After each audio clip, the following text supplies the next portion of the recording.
Like, you know what? I want to go live. I want to just hear what people got to say about this. Oh my God. Woo! Y'all. Woo! Let me calm down. Y'all. Listen. I got something to say.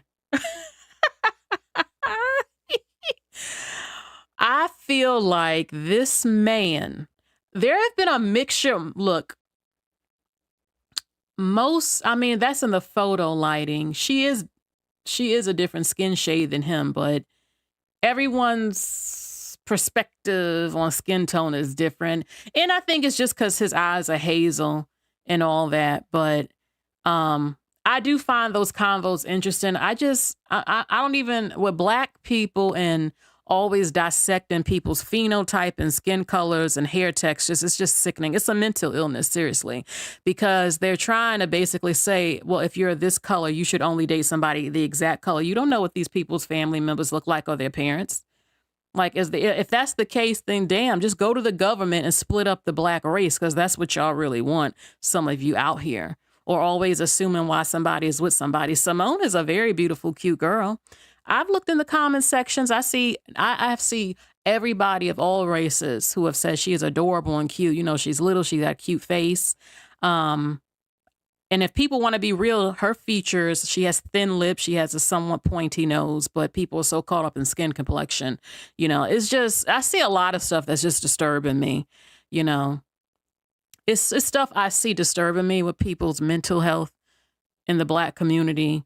You know, they always have to make things about why somebody got with somebody or didn't get with somebody. Nobody don't know who like what.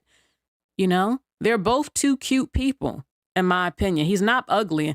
I'm not going to get up here and say he's not attractive. Everybody's opinion of what attractive is different. I think he's cute. I don't care for the braids, though. I like my man with the Caesar.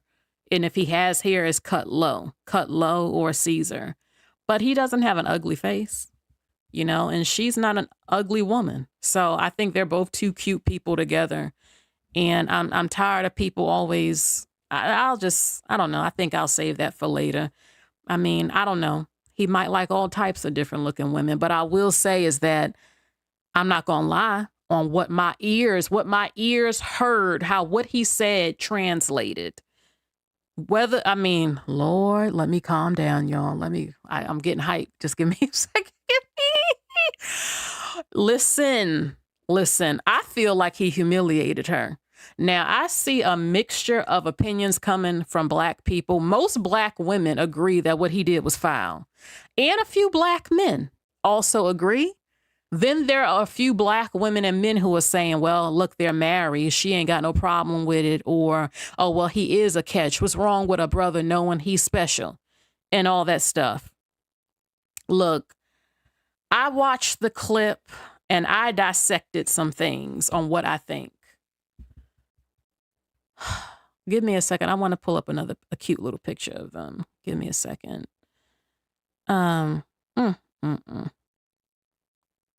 You know, they both have cute little smiles, his dimples, you know, and I won't say that we're not in their relationship, but if I were her, I would have told my man, look, yeah, even if I approached you first, don't take your ass on this public podcast and embarrass me, okay? Just don't. Watch what you say and how you say it, but watch what you say. It's like, damn. Look, I saw, I'm disturbed by him because I feel if I were her, when we got in the car, I would want to slap his ass after what, look, they're playing the whole video, but just based off what we saw, he dissed her. I don't know how else to say it. Now, look, he claimed he didn't know who she was. That wouldn't be a big deal to me if he didn't know. So what if he didn't? It's not that serious. Even though it's been proven he knew who Gabby Douglas was. I think he knew who she was. I'm sorry, I do. If he didn't, it wouldn't be a big deal. Okay, so what? My issue with him is that you told the world that she chased you. She drove 45 minutes to see you. That, oh, we as men are the catch and not the woman. That you would have swiped past her pictures because you really wasn't, I guess, you made it sound like, well, I wasn't in a place looking for a relationship, but there you are on a dating app. If you're not looking for a relationship, then why the hell were you on a dating app? That makes no sense. Were you just looking to find somebody to hit it and quit it with, or were you looking for a woman? Because you were on a dating app that she was on. Okay. My mind says when a man says I was just going to swipe if she didn't say something to me. Now she claiming that they both matched. Okay. But he didn't reach out. You reached out first. But when he said I was about to just swipe, immediately in my mind, that translates to me, oh, you wasn't feeling her like that. She wasn't cute to you. Now, she's not unattractive. Okay. But that's immediately what I thought. Because when a woman is interested in a man on a dating app, if she look good, he gonna hit on that profile. She gonna catch his attention immediately just based off looks. Like, oh, hold on, let me see, check her out. Not, oh, I was about to just swipe. That means you wasn't feeling her like that. Hold on. Can y'all hear me? Okay. Some issue. Hopefully, y'all will let me know. But that's what my mind thinks. If my man was to tell me he was just about to swipe, it means I didn't capture you. You wasn't captured by me to click on my profile. I'm like, damn, you know what? Some things don't need to be made public. Yeah, that's your fucking wife. You have no emotional intelligence. You don't understand women. You didn't think saying something like that can embarrass your woman. So you've already basically said she wasn't your type without publicly saying it like that. Oh, when he said, oh, well, the truth is how she pulled me. Okay. Yeah. I don't know how to take that. I take it two ways. I want to feel special. Oh, it ain't all about her. What about me? How she pulled me. I'm the dime too, or I'm the dime. How you pull me. Or he could be trying to be funny with it, but it's still like he's trying to say to the public, well, hold on. Well, hold on. No, it ain't about her. It's about me. That's some feminine shit. He already wears leather, pleather, shiny pants in box braids. I mean, seriously?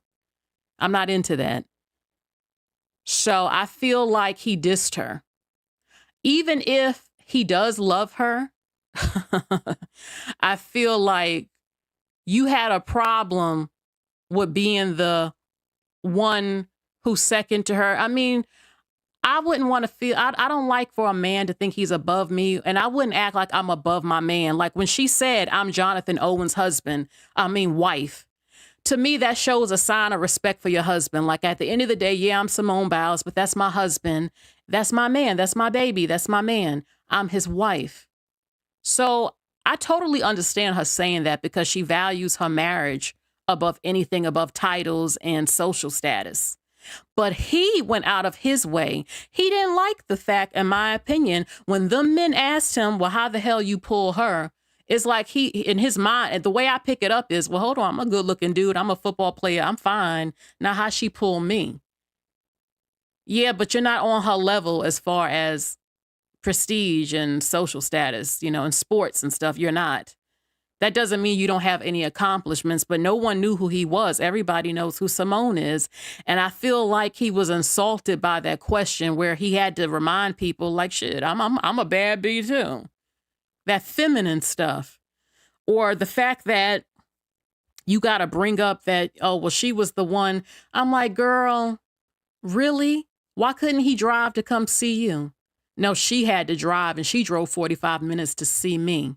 I know those type of dudes because I've ran into them. I don't do that. I'm not driving halfway. I'm not coming to see you. That's that feminine shit. When a man wants you to come to him and he refuses to see you, you have already been put in the masculine position. He's already telling you, you're not all that. I'm not feeling you that much. I'm not going out of my way for you. You want me. It's about me. No, you bring your ass up over here to see me and spend that money on their airfare or that car and that gas, and you come see me.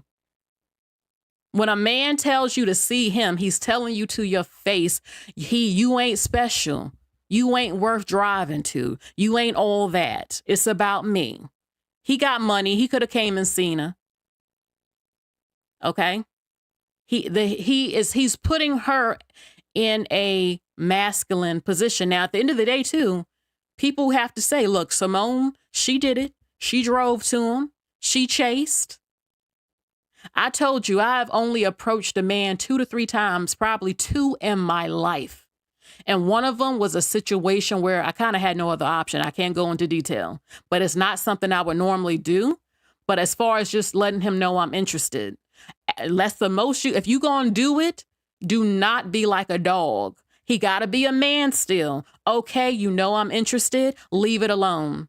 He's either going to pursue you.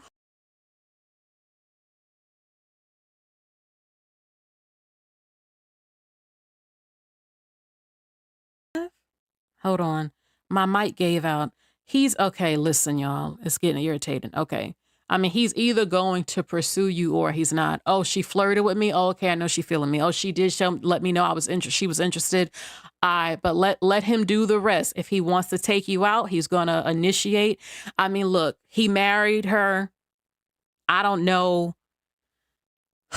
I'm not saying he didn't fall in love with her, but it's like, why? If you fell in love with her and all of that, why would you get on the public platform and then down her like that and make her look like, well, it was all about me. She wanted me. I didn't want her. She drove to me. Oh, I was fighting it. What the fuck you mean you was fighting it?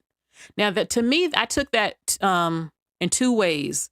You were fighting because you wasn't sure if you wanted to commit, or damn, you was fighting it. Like, damn, I don't want this woman. I don't want her. I got to fight it. I don't want no. Oh, hell no. Nah.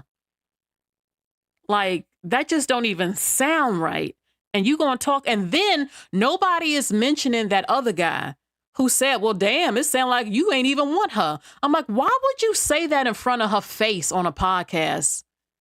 A lot of these fucking black men, they just, ooh.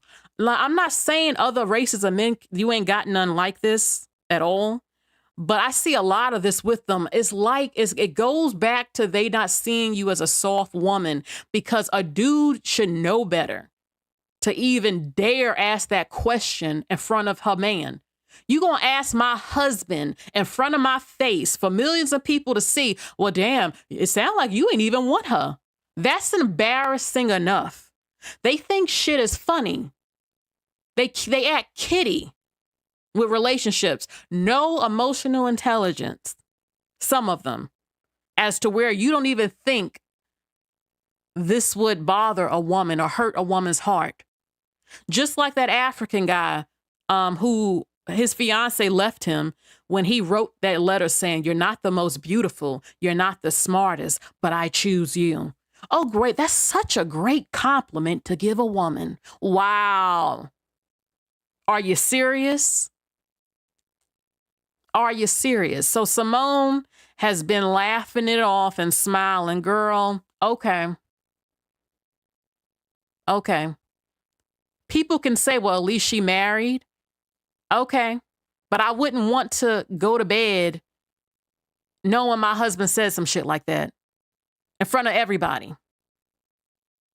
Oh, you're married, but okay, he can say these hurtful things and humiliating things, but at least you got married, black girl. I mean, at least you lucked up on an attractive, nice, successful black man. At least it happened for you. So just stop worrying about it. You got the ring.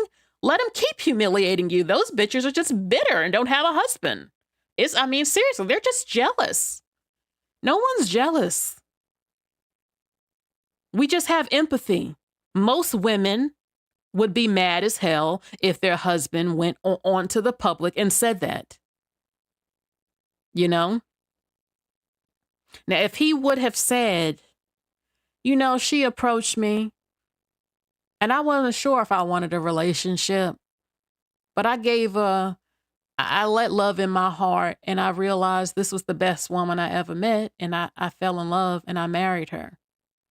Instead, you got to make yourself come off like a girl. I think I'm the catch. Us men are the catch. Hold on. What you mean how I pull her? No, how she pull me? What the F you talking about? She drove 45 minutes for me. Yeah, she did. I'm the bad bitch in this relationship. I don't give a fuck who she is. I'm gonna let y'all know. Fucking feminine ass. Feminine ass. There ain't nothing wrong with a man having self-esteem and knowing his worth like a woman. It ain't nothing wrong if both of them say, you know what, we the prize to each other. I don't care if y'all know who my man is or not. I love him. And if he said, I don't care if she's Simone or not, I love her. But nah, you waited to get your ass on that mic to humble her, to come off as you the bad bitch in the relationship. I mean, child, please to it. Please. But you know what? We can't always be jumping on black women because a lot of black women be settling for the bullshit. At the end of the day, she's still smiling and happy with that. And that's her man. At the end of the day. Also, I don't like people trying to downplay Simone either. Just because I ain't watch all the videos on this because I've been busy trying to do my other video on this, but Simone is not an unattractive woman. She's cute. And I feel like, why is it every time a black man, y'all, I'm like, stop assuming that, oh, well, he just couldn't wait to be with, I don't use the word preferences and all that other shit. Any man that prefers you, you're his preference. I don't like it implied that, I can't put it into words, but he could easily cheat on her with another black woman that's attractive. You know what I'm saying? If a black woman is good looking, a man is going to look at her. Not everybody jumps. I'm not saying he wouldn't. I mean, there's a picture of him with a white woman who is not that attractive, but he could like white women. He could like black women. He could like Blasian women. He could like Puerto Rican women. I think a lot of men just like a woman who's good looking. I don't like it implied that, first of all, black women do not look the same. So you already can't, what are you saying? Do you yourself believe he couldn't just choose a black woman who was not half Puerto Rican or half Blasian or whatever? I mean, I know it's easy for people to assume because you see so much of that today. But, she's not unattractive. She doesn't even have strong so-called Negroid features besides her skin color. I'm just tired of it. I see the mental illness from everyone, to be honest with you. But, I think to assume what his type is wrong. And I think it's hurtful for her to have to hear videos like that to people assume, oh, well, you was ugly to him. You wasn't his type. Even though I feel like he kind of said she wasn't his type, but he could like other black women, just not her. You get what I'm saying? Like, I don't think she has an unattractive face at all. And every comment section I see full of white people, to be honest with you, they're talking about how fucking cute and gorgeous and adorable she is. But I know we know the type of black men. Y'all see it so much. Some of you would assume, oh, he wouldn't have gone for her because just based off skin color. I don't know him to say that that's true. It could be. You see it a lot. Maybe when a red flag is when he said, oh, I saw how many followers she had. I'm like, so now you're basing if you're going to talk to a woman because, oh, she's popular. That also can make you think, well, damn, is he with her because she's Simone Biles? Oh, you popular. Oh, you Simone. Oh, you're very accomplished. Oh, you're a multimillionaire. Okay, I'm going to get this. I don't know for sure. It could be a mixture of things. I'm not going to rule it out. Some things that's being said. I don't know what if he has a strong type or not. But I definitely am not going to downplay Simone like she's unattractive, and she's not. You know. Scream says, I feel like black women have a certain bias against black athletes. Yeah, because a lot of them are racist, a number of them. That is true, but some of them are not. I feel like black women have a certain bias against black athletes and think they all choose a certain one. And because he chose this woman, he must be lying. Yeah. But I also think it's hurtful to her to have to hear videos if she's watching them of people kind of like, damn, it's like you're trying to say I'm not cute. And she is cute.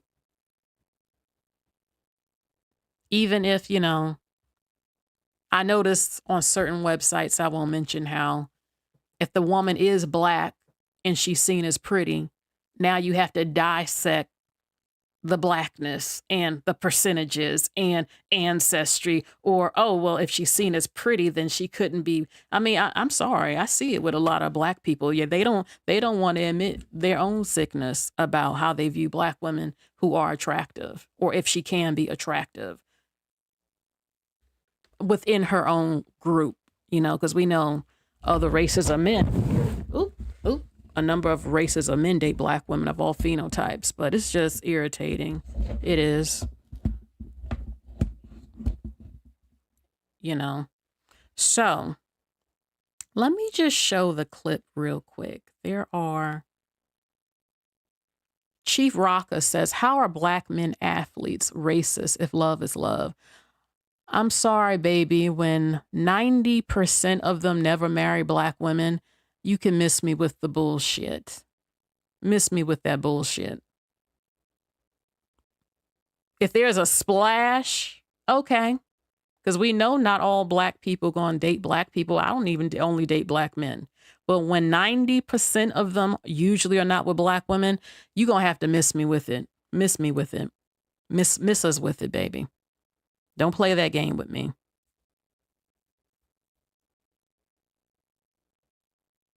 I've even heard of certain clubs not letting black women in where the athletes are because they don't even want black women to have access to black men who are athletes, but they let all the women not black up in the club.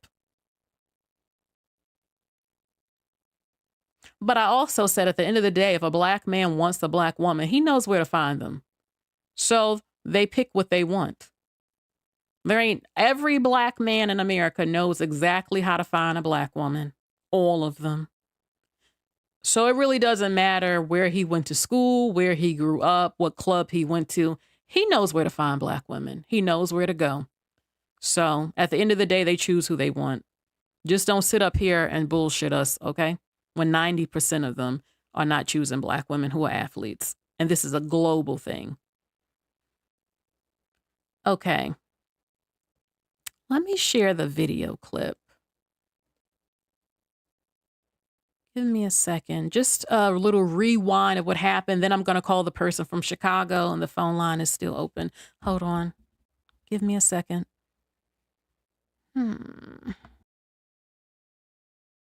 You really how she pulled me, man. That's the question. Oh, man. Lord Jesus. Now you with Freddie. Now it's back. now you with listen, I'm gonna tell you. Organic story, man. So I just got to Houston. I probably have been to Houston 7 months. I was single at the time, so I'm just living, being me and myself. And COVID had just hit, but I had just went to Arizona, and one of my boys are like, hey man, you gotta check out this app, and I'm like, I'll check it out. Like, what is it? It was called Raya at the time. So basically it's like a dating app, but you have to go through certain like criteria to make sure that you're who you are. So literally have been on the app for a couple of days, man, and it's like she pops up and I'm like, let me see who this is. Gymnastics. I ain't never, I never really paid attention to gymnastics, so it piqued my curiosity, So I'm like, okay, I'll see what's up. I swiped her and it said we matched, so I'm just like, oh, okay, so I'm gonna see what's up. So I go do my workout, and I come back and I get I had some likes on my Instagram, and I'm like, oh, this might be. I'm like, okay. So I see what's up, and then I still waited. I'm like, man, I'm gonna wait till I, take a shower and everything. Then I come back to my phone, and then she messages me on the app like, hey, you know what I mean? And man, this gotta be fake. Like, I don't know. I didn't know who she was at the time, but like the first thing that I saw was that she just had a bunch of followers. So in my mind, I'm like, okay, she gotta be good. I promise you, I'm a real life story. When she won the Olympics, I was in college and we didn't have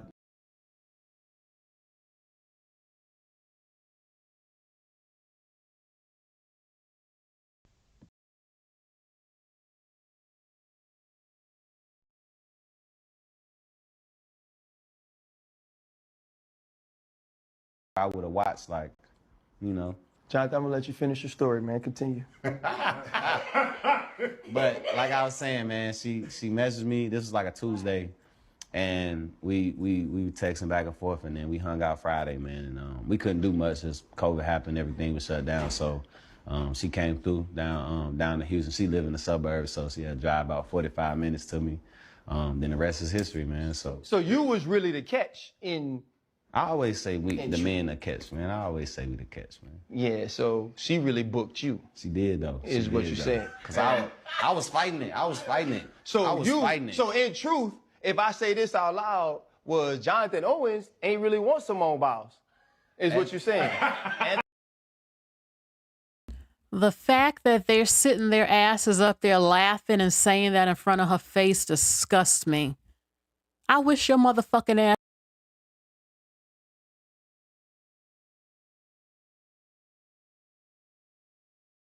Anyway, let's continue. That's what I'm not gonna say that. That's what you're saying. I was afraid. I was afraid to commit. I'm like, man, this is my third year. You know, I'm trying to. I'm like, it's kind of early. But you know, like I said, man, it happened when you least expect it. And we hung out, man. It was like we hit it off instantly. You know, we just laughed the whole night. I don't know what you're talking about, and thank you, Joseph. What's the attitude that Black women respect? If we respected it so much, you wouldn't see such an outrage online about the shit. Jay, what you're doing right now is confirming that she is actually the best in the world at flipping the script. She flipped the She script. shot her shot. She did though.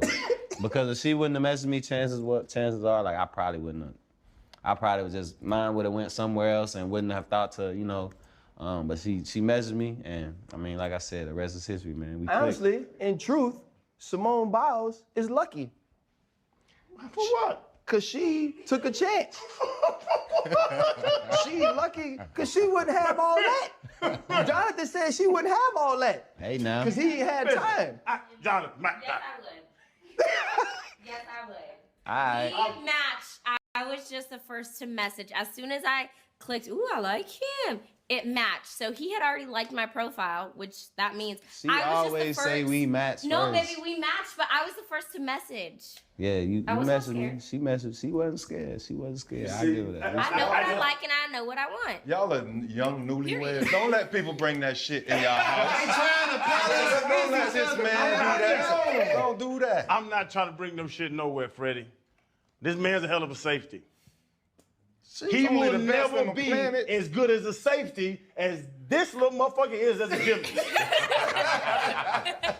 You agree, bro? You know what? He might, because the other day I said, you know what? In a couple years, nobody is gonna call him Simone Biles' husband. They'll call me Jonathan Owens' wife. Speaking of, I don't know if you saw it.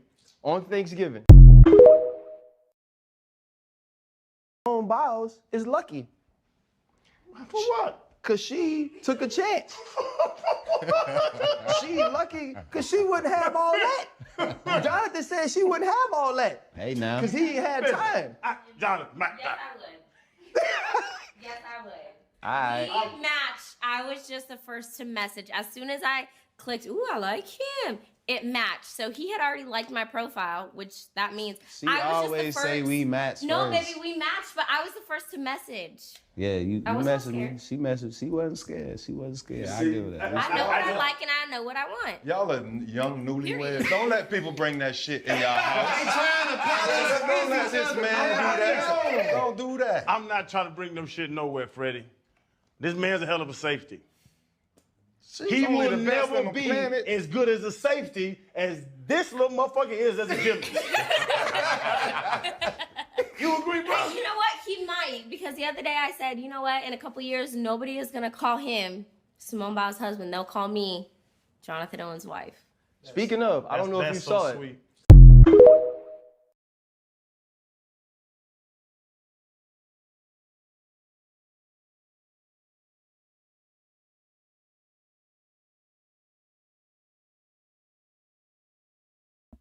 I don't know if the video is still playing. I'm trying to pull up something real quick. I'm trying to pull something up for y'all to see.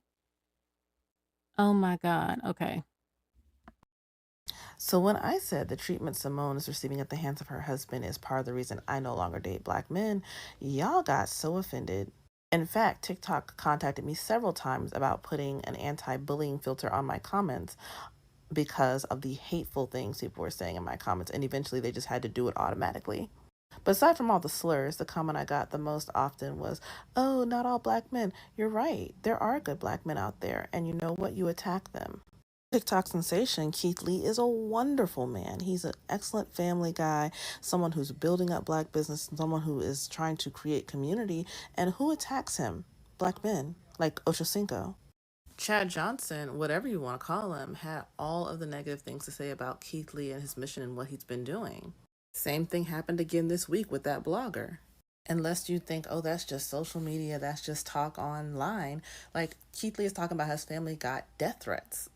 Same thing with Russell Wilson. A lot of people were saying over this whole Simone Biles thing, oh, y'all are just jealous. Baby, we're not jealous. Black women love when black women are in healthy, secure, happy relationships. We love to talk about Sierra and Russell Wilson, but it's black men who hate him. What has he done? What crime has he committed? You all have all the smoke when it comes to defending Bill Cosby or R. Kelly, but this man gets so much hatred for loving his wife, loving his children, and it's a cultural problem. Nobody wants to say it, I'll say it.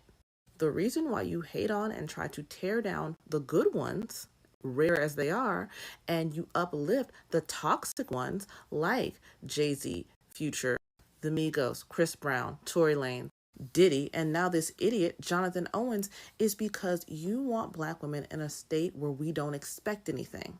You want the norm to be abuse and gaslighting, and that's why you defend those things. If a man is accused of harming a black woman, his stock goes up. They have traced Tory Lanez record sales, okay? He was nobody. But as soon as he did an album after he, was charged in connection with harming Megan, all of a sudden, y'all flocking and making his songs #1. Let a man say some disrespectful stuff about a black woman, like Drake, you all will flock and play that song over and over and over. And you don't like being called out on a world stage, okay? When you get exposed, like you just did, and everybody in the world is talking about, okay, y'all are sus, this is hateful. Why are these men so unkind and dismissive of these women who are superstars? You're supposed to be in love with your partner. You're supposed to be supporting them.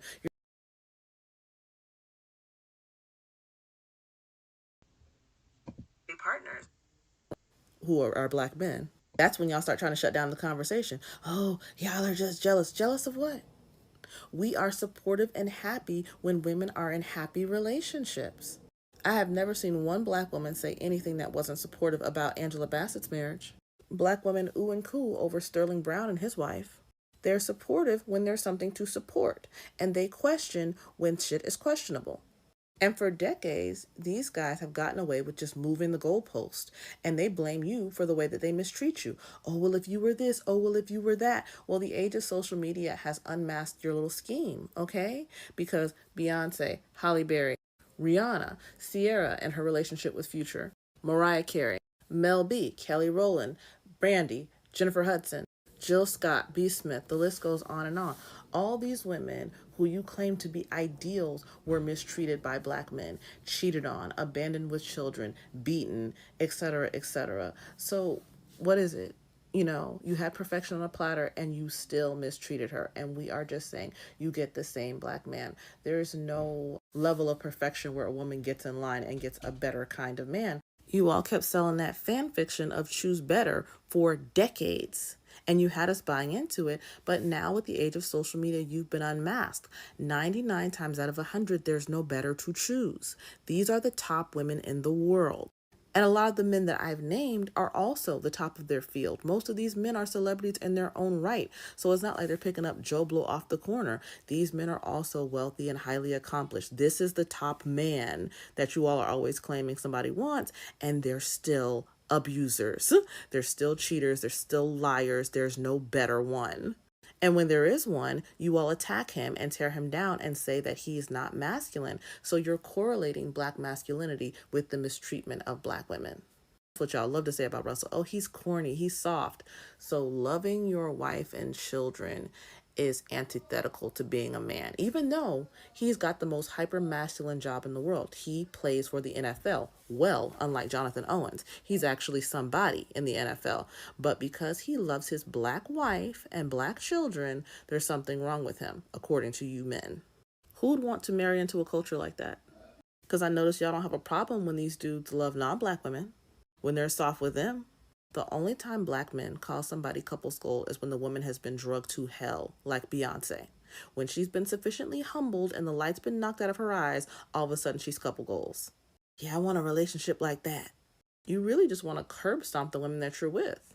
And those people who follow me know, yes, I have a wonderful black father who's actually married to my mom.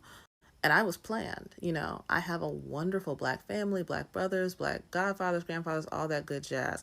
And it's because I have actual good men in my life that I won't settle for less. And as I look around the community, I see very few men who value that kind of.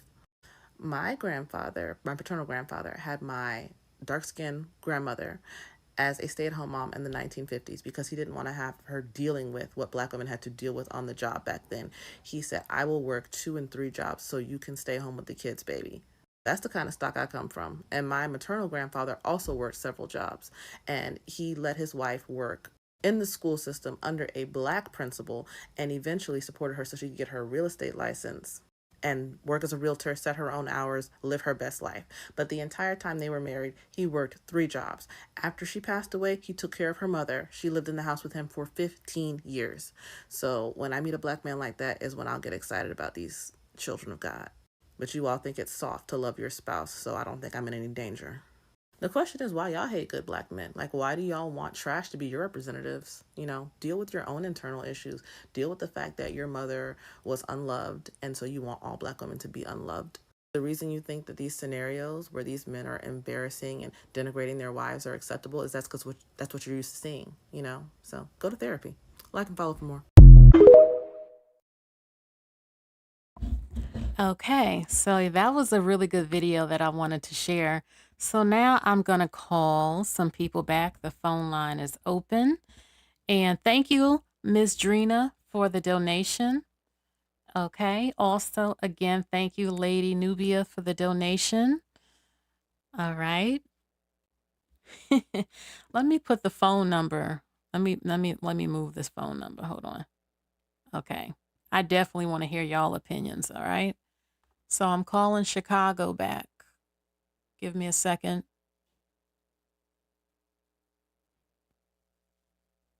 Let me know if you have any issues with the audio.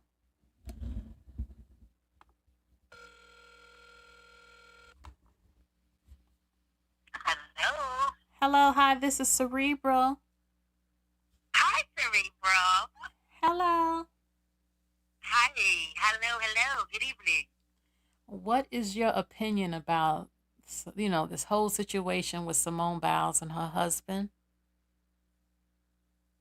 Yeah. So I didn't watch all of it. I kind of just watched some of the the snippets and whatnot. So I mean, I guess my opinion could be, not fully, But from what I heard, I definitely felt like, first off, it was just really embarrassing, especially the fact that she was actually in the room while he was talking, and he just basically I don't know, he just made her seem so thirsty, and just so shrugged off, you don't know who Simone Biles is.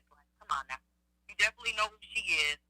You definitely, I don't know, he was just so nonchalant about everything. It just, the whole conversation was just very disrespectful. I mean, she's your wife, she's your wife. and it was Like just he, it like was he. kind of like a conversation. I'm sorry. I'm sorry. It just came across like he wasn't proud, or like he didn't want her to have her head big. Like you ain't all that. Like you ain't on that level now, type of thing.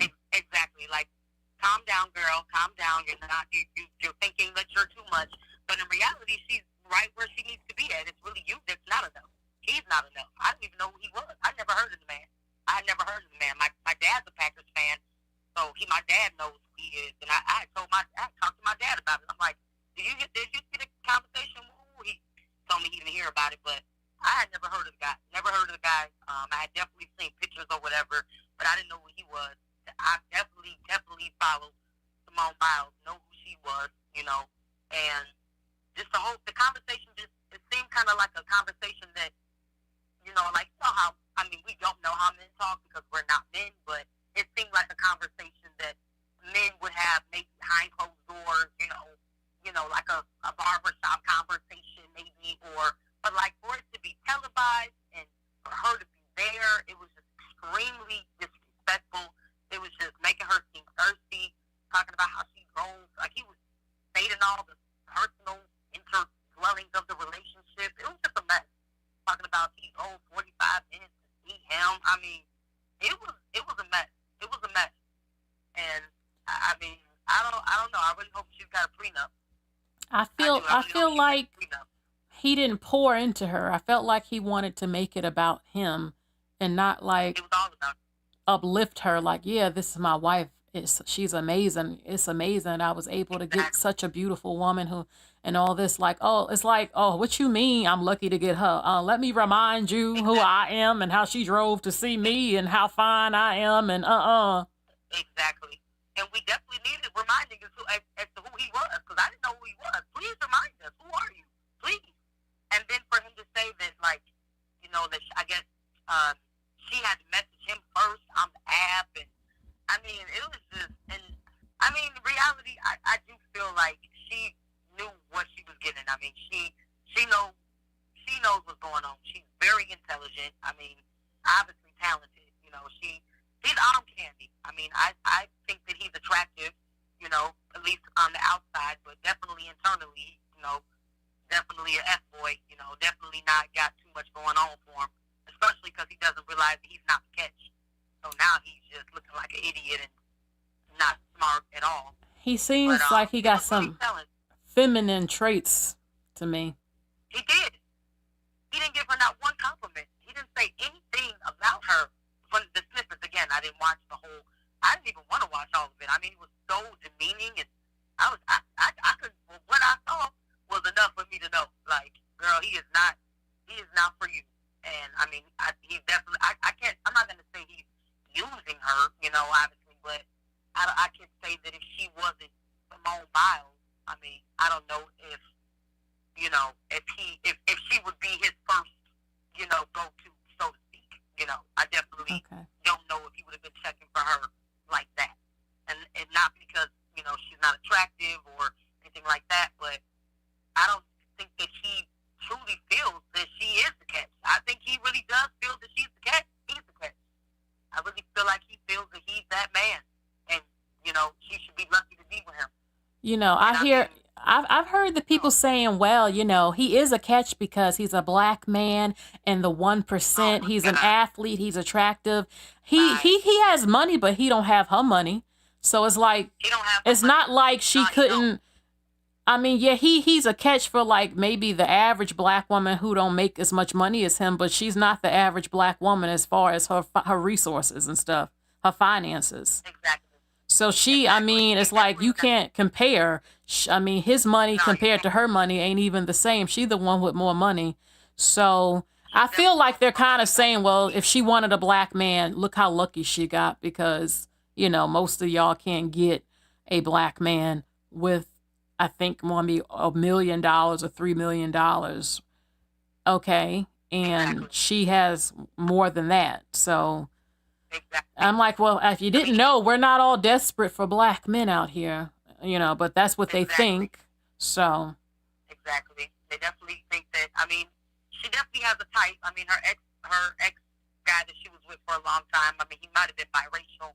I don't know, but he definitely has the same kind of phenotype is this type of guy, kind of lighter. Well, I think her ex was lighter than him and looked more like mixed or biracial than this gentleman that she's with now. But I mean, I don't know. I mean, if she likes it, I love it. But it was I was embarrassed for her, and if I don't know. I mean, like I said, he's by no means, you know, characterized as a dusty per se. I mean, he definitely, you know, I've been watching I don't want to shout anybody out, but you probably listen to them too. A couple other black women bloggers, and they were, you know, talking about, you know, his net worth and her net worth, and they weren't far off. I mean, they were, you know, far off, so to speak. But I mean, he's definitely not broke. You know what I'm saying? He's definitely not broke. You know, we can all agree to that. You know, he's definitely not broke. He's not dusty.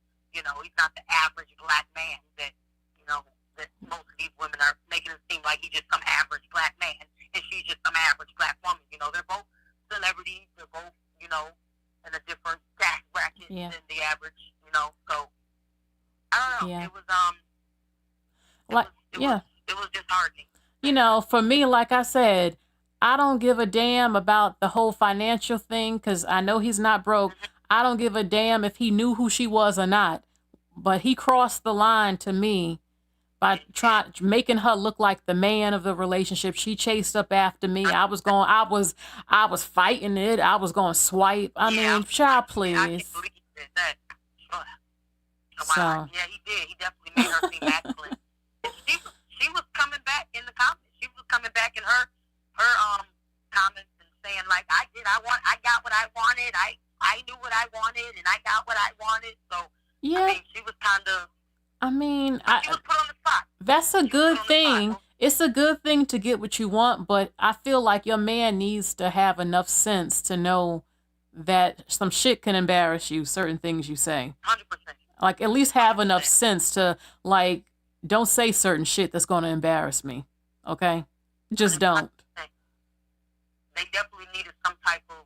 They needed a conversation as to how they were going to deal with, you know, I guess how they met, you know, and what, you know, if all those things did happen, she drove 45 minutes and she swiped for him and all that extra, you know, that's all fine. I mean, those are facts. I guess those are facts, but that the public, we didn't need to know that, and it didn't need to be, you know, showcased like she was thirsty and begging for his attention, and he was just, you know, the damsel, and she was the man, you know. Yeah, it was. They should have definitely had that conversation behind closed doors, as you know, because she is the brand, she is the star of the show. I mean, essentially, they both know the roles that they are playing, so they, you know, they know they're not dumb. Yeah, he knows that he's the lesser athlete. And I didn't like again the interview was just saying, "Oh, so really you ain't want Simone." I mean, I felt like that was a diss. I thought, what kind of, that's just disrespectful to even, that ain't funny to me to ask my husband that. It wasn't funny. And they're grown men. I recognize one of them, and he's popular on ESPN. I forget his name, but I recognize one of them with the fade, Dusty, not the fade. Yeah. And like, I was just, Ryan Clark, I think his name is Ryan. But I was just like, it was just so belittling to her. I really hope that they can, I don't know. I mean, they haven't been married that long, so she can get up out of there if she needs to. But it wasn't a good look. And I don't understand. Yes. These red pillars and these men, they get so disgusted and angry of a thought of a woman being seen as the prize. You know, there's a reason we grow up wanting to be the little princess and the bride on our wedding day, dreaming of our wedding day. Is this such a problem to let the woman have that? The woman that's going to birth your child, the woman that can die in childbirth, bringing your legacy, the woman who's going to sacrifice everything for you. She can't be seen as the catch or the prize. No. I mean, it's just ridiculous. He didn't defend her. It is ridiculous. He didn't defend her at all. He didn't, like, even, like you say, even when the other commentators were, like, you know, like, crying, like, she wasn't the catch, she wasn't. You know, he could have been like, no, you know, that would have been the time to stand up, you know, like because they were basically going too far, you know, like, and he didn't check them. He didn't check them, you know what I'm saying? Like, I guess, you know, the conversation definitely got out of hand, but he didn't check them. He didn't check them. He basically didn't say any redeeming qualities about about her. It was all about him and how she pursued him, and I don't know.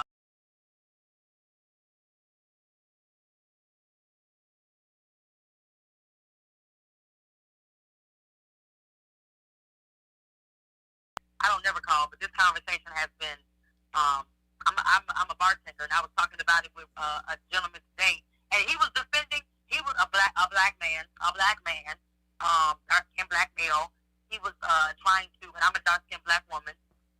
He was trying to like defend the dude. He was trying to defend the man, saying that she well, most women, are just, basically saying gold diggers. He didn't say gold diggers, but that's what he was beating around the bush and saying, basically saying like she should be happy that she got a man of his caliber. And he didn't even watch it.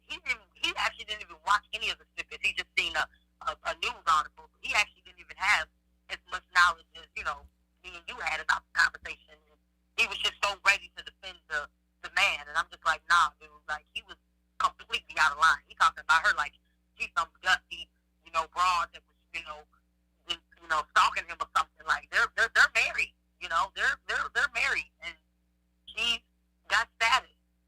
She's not no lowly dark-skinned black woman. Like, nah, nah. I don't know what we gonna do out here. I tell don't know you. what we gonna do out here, honey. Lord. Okay. Well, let me go ahead and call the next person. Thank you so much for letting the world know how you feel. Thank you so much. All I'll right. keep listening. Bye. Call from Stina. Hello, this is Cerebral. Hello? Oh, thank you, Miss T. Thank you, Miss T, for the donation. Hi, this is Cerebral. Yes, hey, Cerebral. My name is Christina. I'm all the way in Indiana. I'm so glad that I'm finally on Speak your up show. some. I can't hear you, and I don't know if I'm on speaker or not, but I can't hear you well. Okay, yeah, I did have you on speaker. Sorry about that.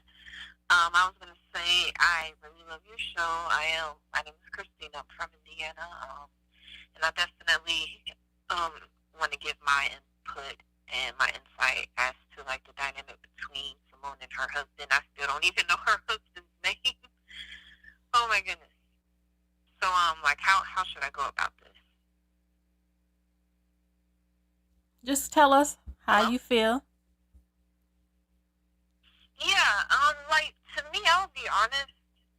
Like I feel like with their love story just based off of how her husband is telling it, it just makes me think of Tia Mowry and her husband.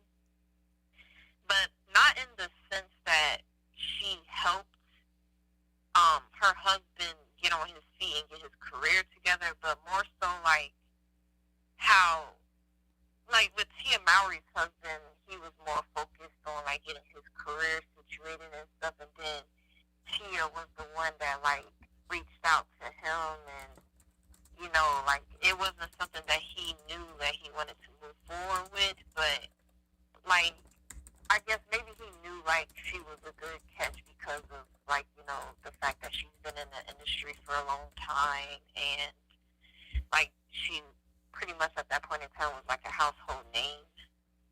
So like it was like he like had no choice but to pursue her just because like of her status.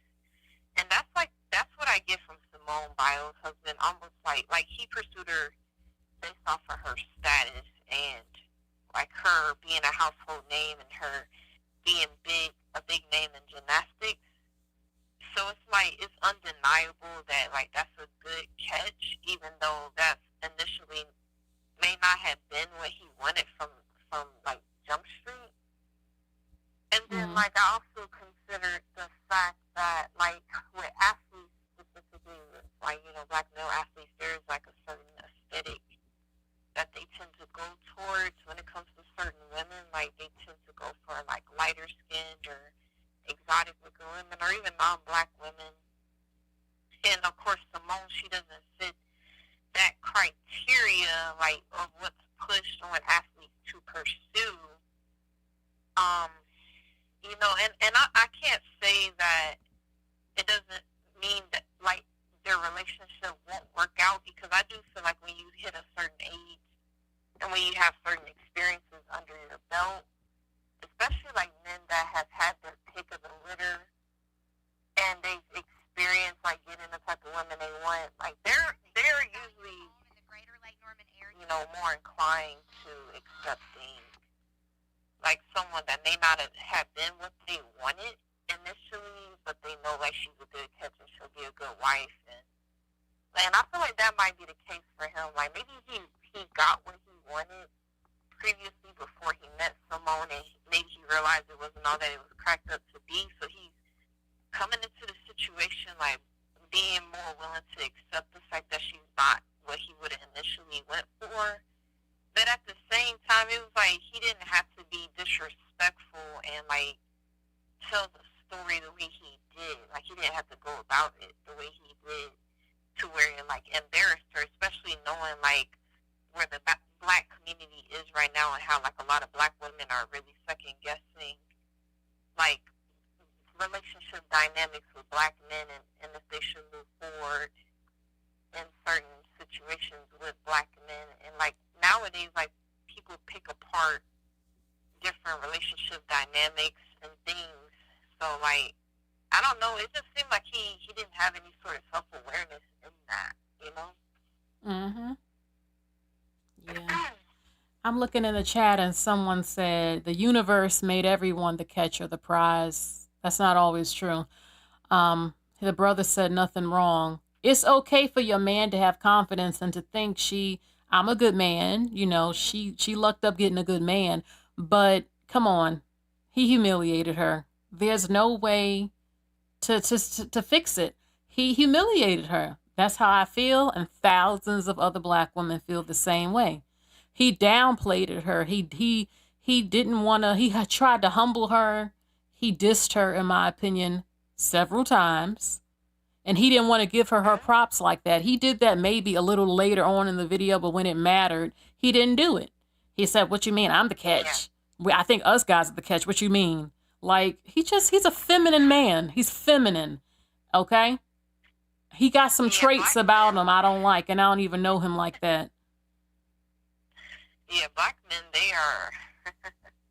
Like, I don't really hear other races of men. Like even like I've had other races of men flirt with me, but like even when they're in a relationship, like, and I'm talking about other races of men in a relationship with women like that are not black, and they've like flirted with me, and even they wouldn't like they would downplay it talking to me, but not openly. You get what I'm saying? Like they're not gonna openly discuss that with others. Like this was the dynamic. Even though like the situation with Simone, like I used to think it was just like black women that go through that, but I'm seeing like other races of women go through that. But the thing is, their men, they just like don't put it in the forefront of like their woman pursuing them if they decide to like go that route with their women. What they do is like they in a way they make up for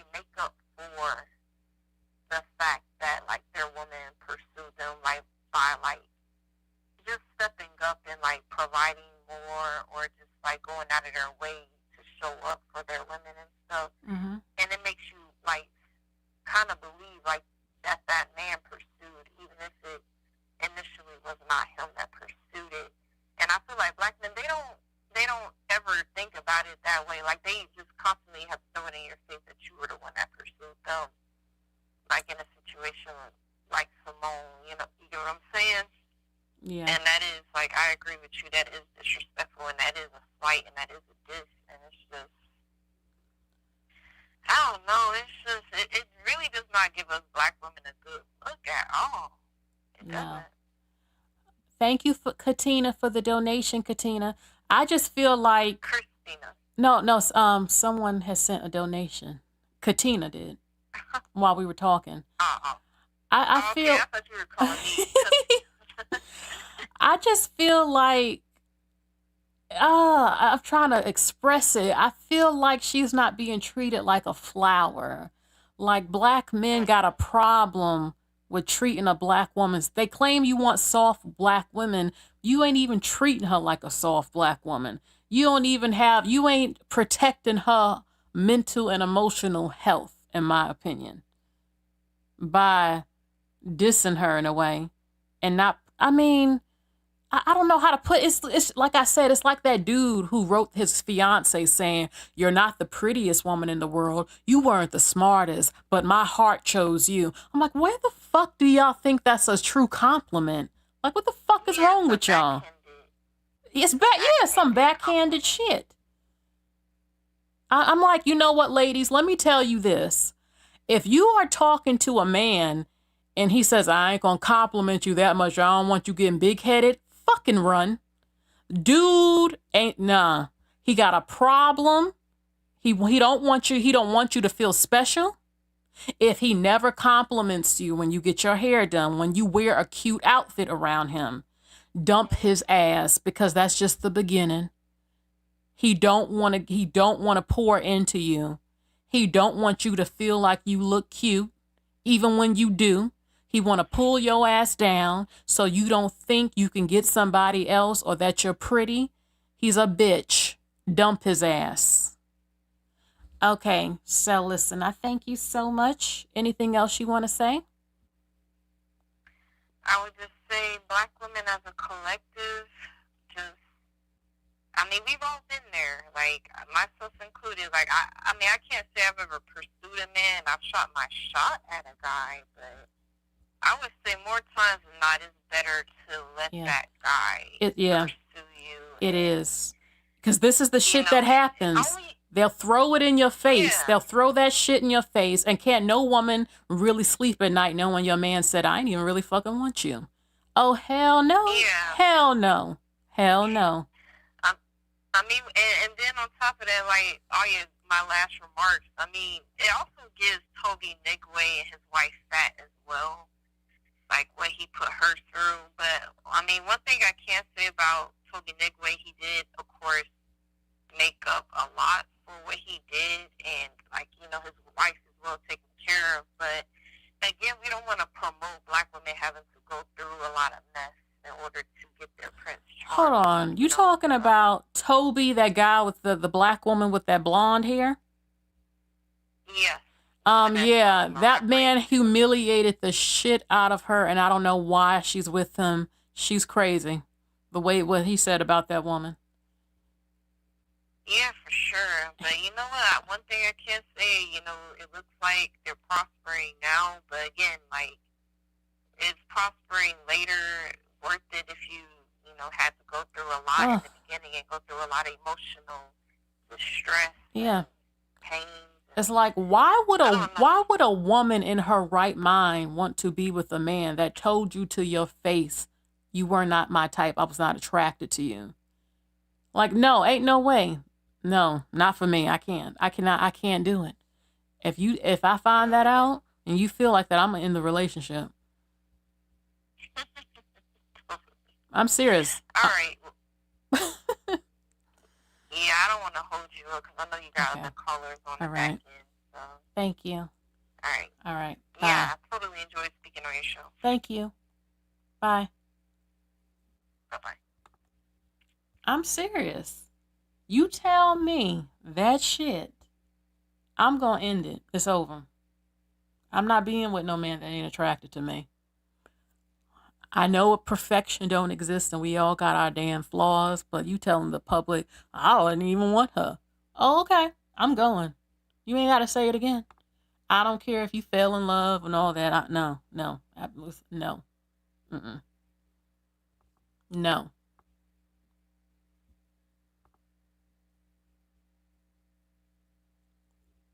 Okay, I'm calling someone back.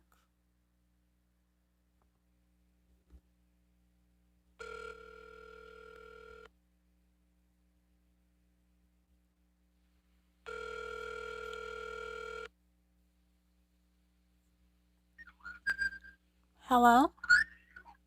Hey, Sharifa, what's up? Hello,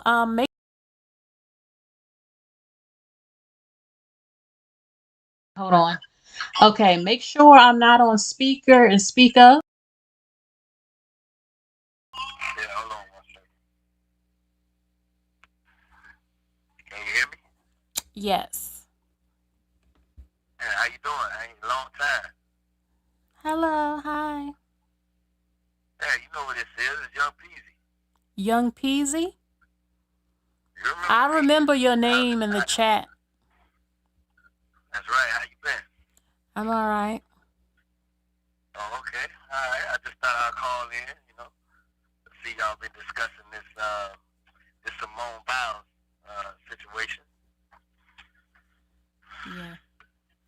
So what's your... Yeah, I'm sitting here watching football. So I just figured I'd call in. I just told my wife I'm going to give you a call.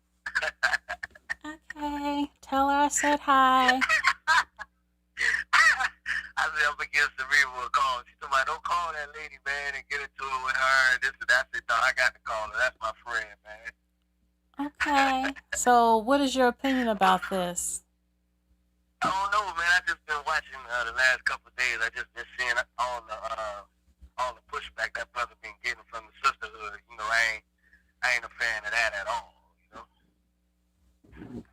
Yeah, I ain't a fan of that at all. I've been watching that. You know? Well, why? What don't you agree with? Well, I don't agree with it because of what he said. What he said was what he said. You know, I mean, if he didn't know who she was, and he didn't know who she was. That's not an issue. The issue is, what is the issue?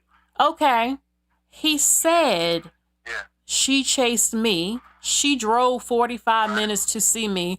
I am the catch. The man is always the catch.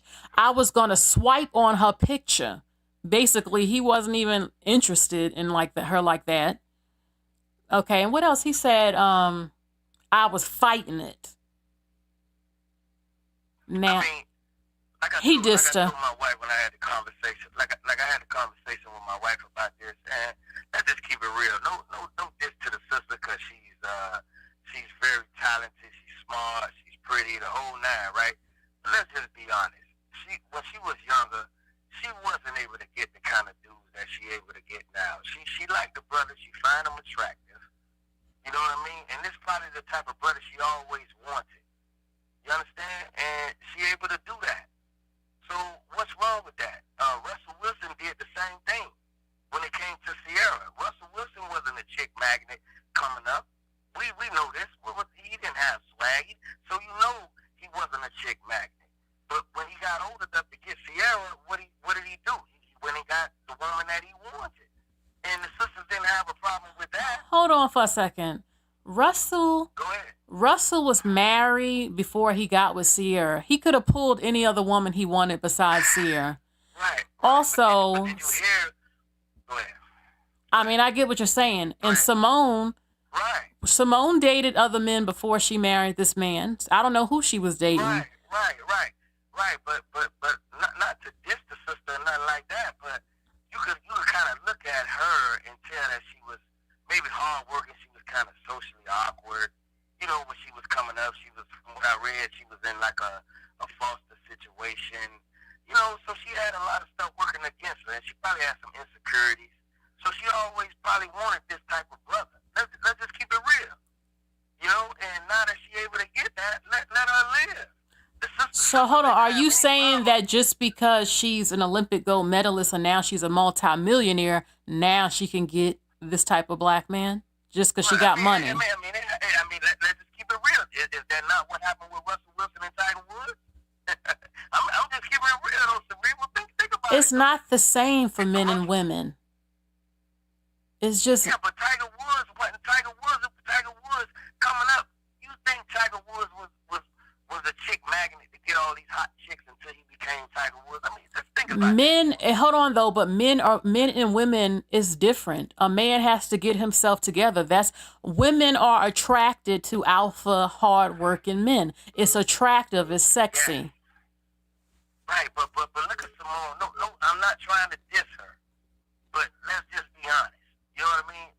When Simone Biles, before she became Simone that she is today, you really think that those guys were checking for her in high school and middle school and all this See, you're projecting. You're assuming. You are assuming what she could pull. You know, I can even look. Hold on, I can even use it myself. I'm not unattractive, but I was bigger when I was younger, and I was dating a fine ass football player that nobody knew about. Well, we kept it on. I wanted to keep it on the low, but still. He probably nobody knew about it because he probably didn't want. He told some people, but I told him to keep his mouth. Hold on for a second. First of all, I was the one who told him to be quiet. I didn't want my business out there. He was the one that told a few people. Okay. All right. Okay, I give you that, Cerebral, but let's just be real. If she happy and all that, why we can't just let that be? I understand what he said. He might have put it out there or whatever. He probably shouldn't have said that on that podcast. Okay, cool. But let's just be honest. When Russell Wilson got with a single mother who has been with multiple guys in the industry, and the sisterhood was all for that. I heard something on your podcast about him talking on the podcast to her in that matter. What about when what's her name? Beyonce mom. You remember when she disrespected Mr. Lawson on that podcast? You remember that, right? I didn't watch the whole thing, but I think she said something like she didn't like. I don't know what she said, but I think he got mad at her. And I thought she was wrong as shit too. You gotta watch your fucking mouth, both men and women. Yeah. I'm not gonna humiliate my fucking husband to the public. Right, she humiliated him on that podcast, and they no longer together. So let's just see. Let's just wait and see. But if she happy with the brother, then let it be. Let it be, man. It's not that serious. I don't understand why it was such a problem for the sisters when it comes to her, when it comes to Simone Biles. I don't understand that. As soon as the brother just said that, he the prize, they just blew up and this and that. He disrespectful, she did. They even calling him her husband or her wife, but they disrespect. They calling him Mr. Simone Biles or something. So disrespectful. But if the shoe was on the other foot, it'll be a problem too. Okay. Oh yeah. Okay. They talking about you in that chat, baby. So look, they can talk about it. Right. But all I'm saying is this. When it came to Russell and when it came to these other guys, it was perfectly fine for Russell to get with a single mom who's been around, this and that. She's been with other guys in the industry. Come on, man. We know Russell. Before Russell became Russell, it ain't like Russell had chicks falling all over him. I mean, come on, man. It's no disrespect to Russell, but come on, now. Same thing goes for Simone Biles. Not saying that she's an ugly sister, because she's not, but she look a little socially awkward, like she has been socially awkward in her teen years, and for her to be able to get this caliber of guy who she think is attractive and that she's highly attracted to, if that's what she wants, let her enjoy that. She's successful. If she okay, and even if she wasn't a millionaire woman, she could still I feel like are you saying that she couldn't have pulled? I mean, I've dated way better looking men than him, but he's not ugly. He is cute, and I've dated. I'm not unattractive, and she's not either. But my thing is, you're saying that are you saying that she could not, if she was an everyday woman at the age she's at now, looking how she looks now, you assume she could not have pulled him? Or is that what you're saying? I mean, look how she look now, baby, but, we don't know what she went through in her past, growing up, Cerebral. We don't know what she faced and the obstacles and how she felt about herself before she became Simone. What is her name? Simone. And hold on, no. How she felt about herself. One thing I have to say, you keep mentioning she's socially awkward. She was dedicated to being a gymnastics girl. She was so that doesn't make her necessarily awkward. She was dedicated and driven, and that's how she got all them gold medals. She was busy building her dreams and her career. Correct. You're right. But most people who are dedicated to these things, they don't really have a social life. Tiger Woods wasn't very social because he was focusing on his craft and what he was inspiring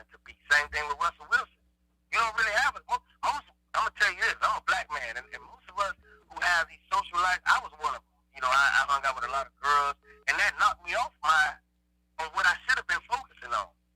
I was able to get myself back together later, you know what I mean? But it knocked me off on what I should have been focusing on because I was too busy running around with chicks. Hold on real quick. I got to say something to you and everybody, the men in this chat, because I got some men talking crap. I'm going to tell you this. One thing a person should never do in life, don't ever assume what a person can pull because you will be shocked. No, I'm not. That's all I can say. I'm not assuming, Cerebral. All I'm saying is this. She's a hard-working sister. You can obviously tell. You know what I mean? She's hard-working. She's driven. But do it look like she was able to pull that type of caliber of young man when she was younger? Let's just keep it real. Because I've seen old pictures of her. You know what's interesting, though? You know what's so interesting? I'm not arguing with you, but I noticed that busted, regular, below average white girls don't ever get asked this. Why come every time I see a picture with a black man with some basic ass white chick, nobody ever questions how she got him and what he doing with her? Instead, the conversation is, oh, there go a brother with a white girl. I'm like, she don't even fucking look that good, some of them. But yeah, it's okay. Nobody don't question why her little basic white ass, and I don't hate white women, was able to get this and that black man, and she don't look like shit. A lot of them with a fucking messed up hair bun and dyed blonde hair and a regular fucking face that ain't even all that, because I saw the picture of who he was with, and nobody ever questions how the fuck she pulled him. And she ain't even fucking hot. Oh, but she white, so we gotta focus on her being white. And now, oh, he got with a white girl. They always, I know I'm going off subject, but it's like, no one questions why a below fucking average white chick who don't look like shit on, look like average or below fucking average. Nobody bothers her and asks, how you talk to him?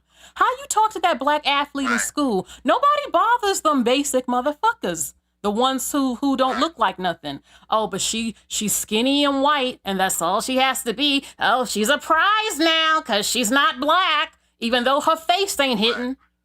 It's just, but the black woman got to be questioned. We got to be fucking critiqued to death on what the fuck we supposedly can and cannot pull. But a white woman can show up with her dyed fucking hair, her below average face, some of them, and nobody don't ever question how she got what the fuck she got. See, it go deep with that. I'm just saying. Yeah, go ahead, I'm listening. I think it's on both sides though, because I see a lot of brothers, you know, they become successful and they do the same thing. They go get them a Becky, you know, a mid to low average Becky, and they think they winning. So I think it's on both sides. I think it's on both sides. But nobody ever questions, nobody ever critiques their looks or how she pulled nothing. It's like, oh, well, she just white, so that makes up for everything, and now she's on the podium, the past that. Oh, look, he left you for a white girl. Yeah, and I fucking look 10 times better than her fucking ass, and I cook better, and I know how to make love better, I guarantee you. Oh, but she white, though. Girl, please. Not you, but, you know, I just had to say it. Please. I listened to one, I forget the chick video, but I listened to her video, and she said that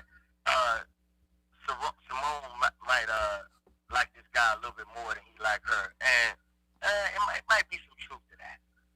It might be some truth to that. I probably could agree with that, but at the end of the day, that's who she wants, and you know, if she happy, then just let the sister be happy, man. Because if I'm not mistaken, I think she was with a white guy before, right? At least that's what my wife said. I think so. I'm not sure. She was with a white guy, right?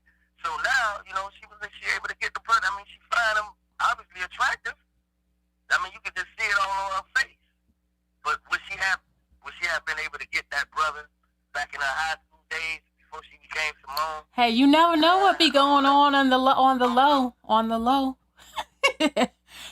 You never know. You never know. I just think they shouldn't come too hard on a brother like that. You know what I mean? Let's just see what happens. Hopefully they don't dog her out. Hopefully they have some kids and they stay together forever. You know what I mean? But to automatically just bash the brother just because he ain't nobody just bashed his ass. He fucked up. He fucked up with what he said, and he's being people are saying the truth. Yeah, he shouldn't have said that because Tina Knowles shouldn't have said that. What he said about Mr. Lawson. So I agree with you. That was disrespect. guys like that and did that in front of them. I agree with that. But I'm telling you that I think that she likes him. You know, she finally can get the brother that she wants, and I think she's just running with it. Man. And, you know, hey, we'll see what happens. But I just wanted to call in and just chop it up with you on that. Okay. That's all. Thank you. All right. Bye. Yeah, take care. Now, look, yeah, I know I ain't go off like that in a while. And I'm not saying that to all white women. But I do see that a lot of people in society, in black society especially, a white woman can date any black man who's successful and don't nobody ask or talk about how she look and how she pull him.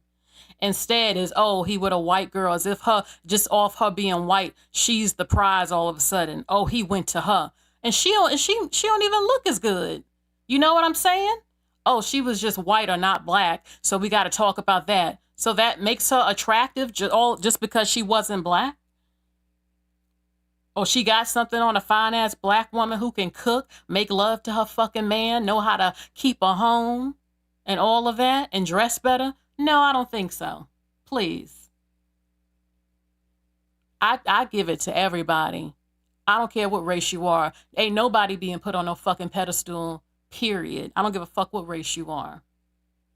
I'm not one of those black people. You ain't gonna see me acting like that. Shit. Because don't nobody ever question how a basic white girl pulled somebody in high school and shit. Nobody don't ever want to critique how she fucking look, as if you just automatically cute because your ass ain't black. No, bitch, they don't work like that. And I'm not talking about her being you get what I'm saying? I'm just saying. Okay, hold on. Call me back 561. You called a couple of times. I'm leave the phone line open for you for right now for about 2 minutes, then I'm gonna call somebody back.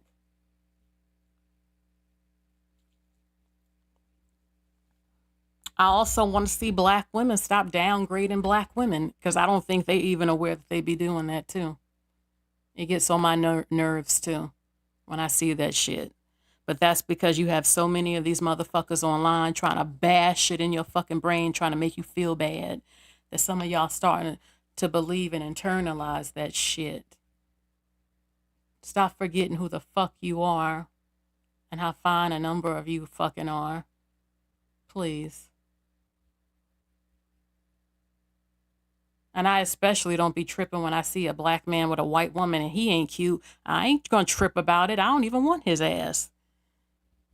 But then when y'all be going off about it, y'all be making the men think they a dime piece. Look how they fighting over me. Ooh, I got them panties in a bunch. Yeah, I'm fine. I'm fine now. Look at them arguing online about me with her ass. And he don't even look like nothing. So 561, come on and call back in. I'm leaving the phone line open for you for just a few minutes before I call. Well, actually, I could just call you. Just give me a second. I'll call you right now.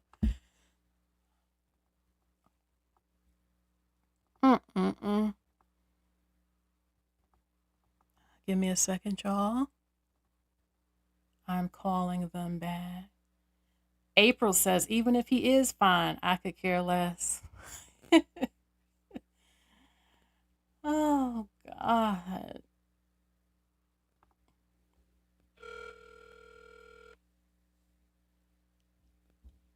Hello? Hello, this is Cerebral. Yeah. Hello. Yes? You called in the show? A show? Yes. You didn't call? A show? No. What is this? Is this like a job opportunity or something? No, this is a live call-in show on YouTube.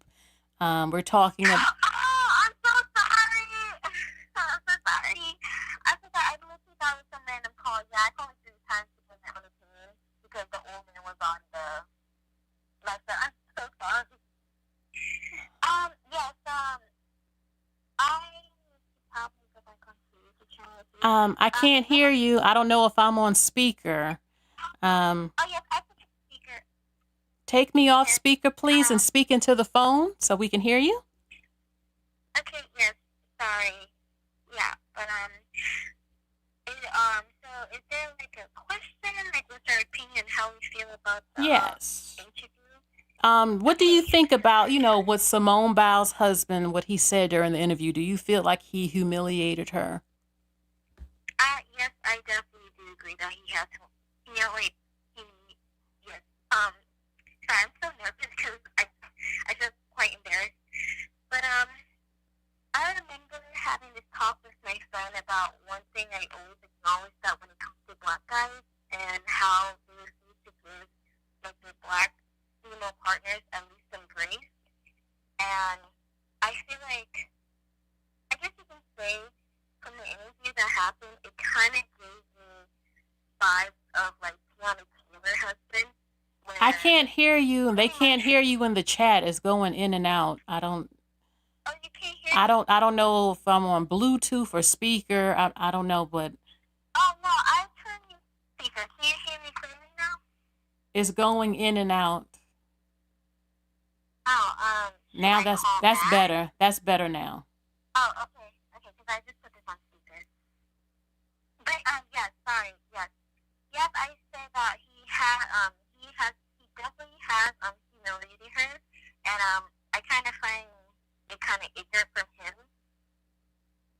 or, I'm sorry, I'm so nervous, for him to pretend that he didn't really know, I'm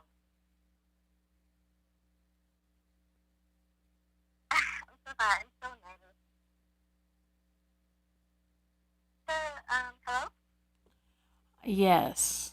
Yeah, don't be nervous. Talk to me like you're just talking to anybody on the phone, Yes,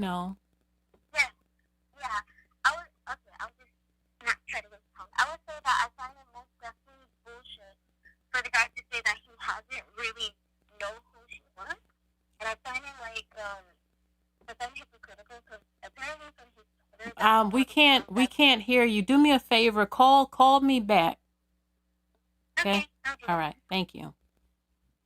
But yeah, from what I did hear what she said, she think it's some bull crap what he did. I'm going to tell you this, Joseph. Do not flirt with me in a sexual way, because that can get you blocked. I don't like men doing that to me. Don't talk to me like that. I'm not your woman. We're not effing. So don't cross the line with me, because I've had some men do it, and you're not going to disrespect me. Understand?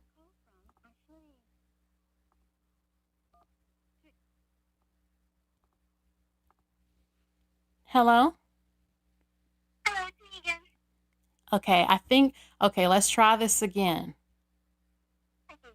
I still can't hear you well. I don't know what it is. Are you speaking directly in the phone? Yeah, I am. I also have it on speaker. Take me off speaker, please. Is it good? It's a little better.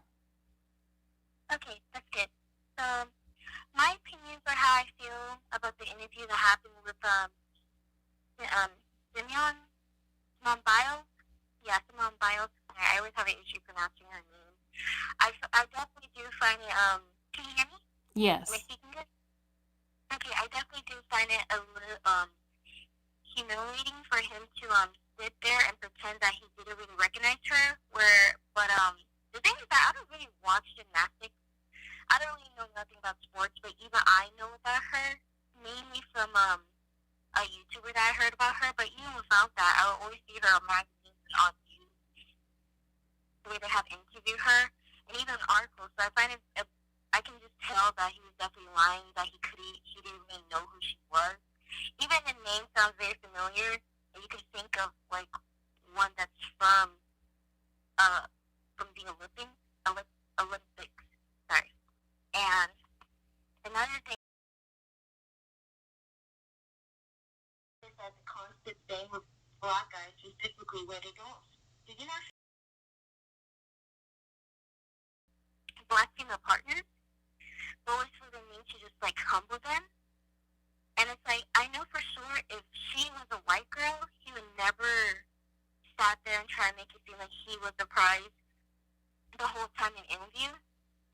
also find it quite embarrassing that for Simone Bailey's her name, for some reason she's mad at her fans for reacting to his own comments, but you also have the interviewers that even acknowledge that he's basically sitting there and saying that he's pretty much the prize in the relationship compared to her. Can you hear me? Yes. Yeah, and I just thought that I'm like, I just don't understand why when it comes to like black guys, they just never show any appreciation to their black female partners for just being the greatest or just like at least achieving better than them. And it's like you don't even have Sierra, her husband, doing that. Neither Serena Williams' husband doing that as well. And it's like I don't really get it why it's such a challenge for us to be appreciated. And then people sit here and try to critique her appearance and say it has a lot to do with how she looks. And we have videos where people mention, oh, the guys just have to be attracted to you, and that's why. And I just feel like everybody's being a bit ignorant when it comes to like the situation here. Like it has nothing to do with her appearance, and it has nothing to do with him, her being him being attracted to her. I don't think it has anything to do with that. I think it has more to do with him just being intimidated by her, and instead of just like appreciating her, he's like trying to make himself better because of how.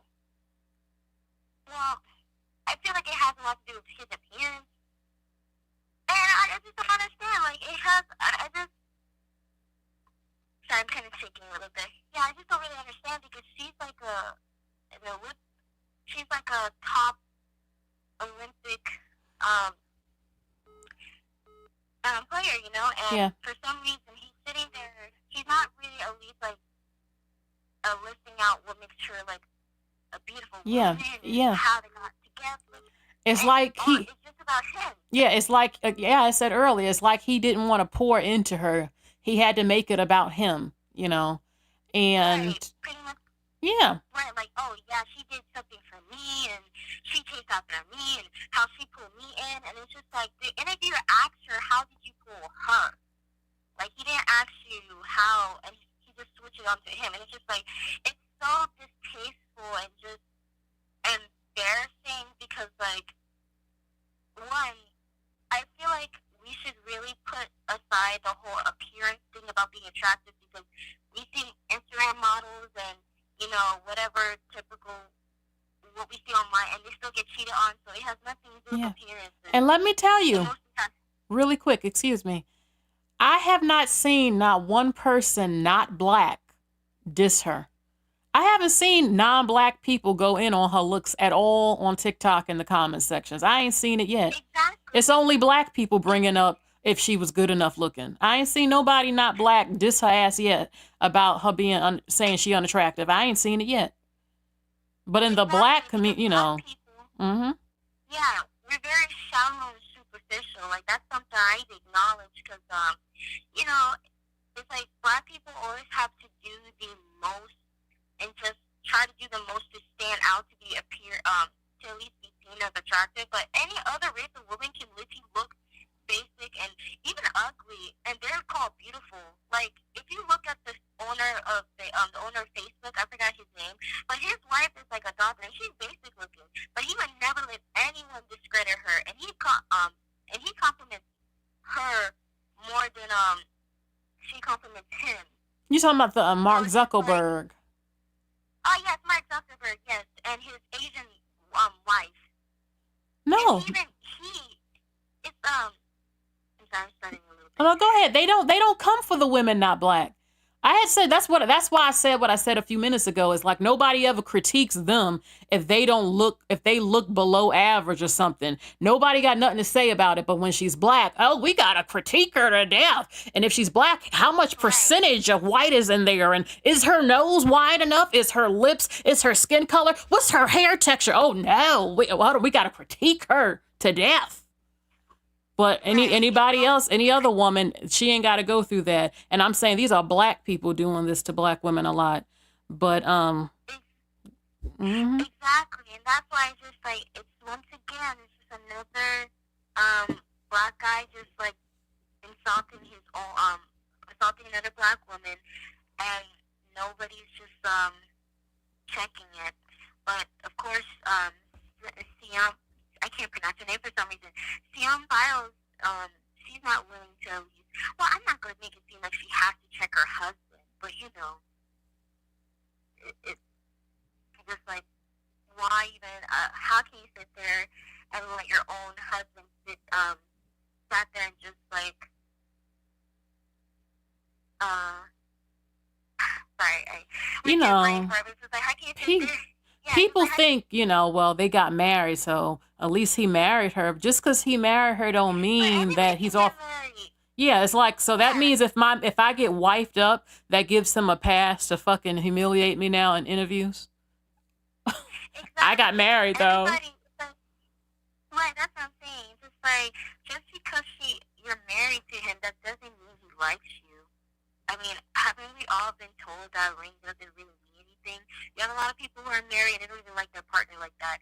But because of her status, that's why he's settling. Because if he actually got the woman that he wanted, and he's a black guy, everyone knows what a black guy wants. They want something that's non-white. So, well, I'm not going to make it seem like that's the case, but, you know, with how the black community is right now, that's just how it seems. But, yeah, it's just, if Abel was another race of woman, he would not be saying that. But, yeah, okay. Okay. All right. But okay, thank you so much. Thank you. Bye. Oh, why was she so nervous? Okay. 757, baby. I'm calling you.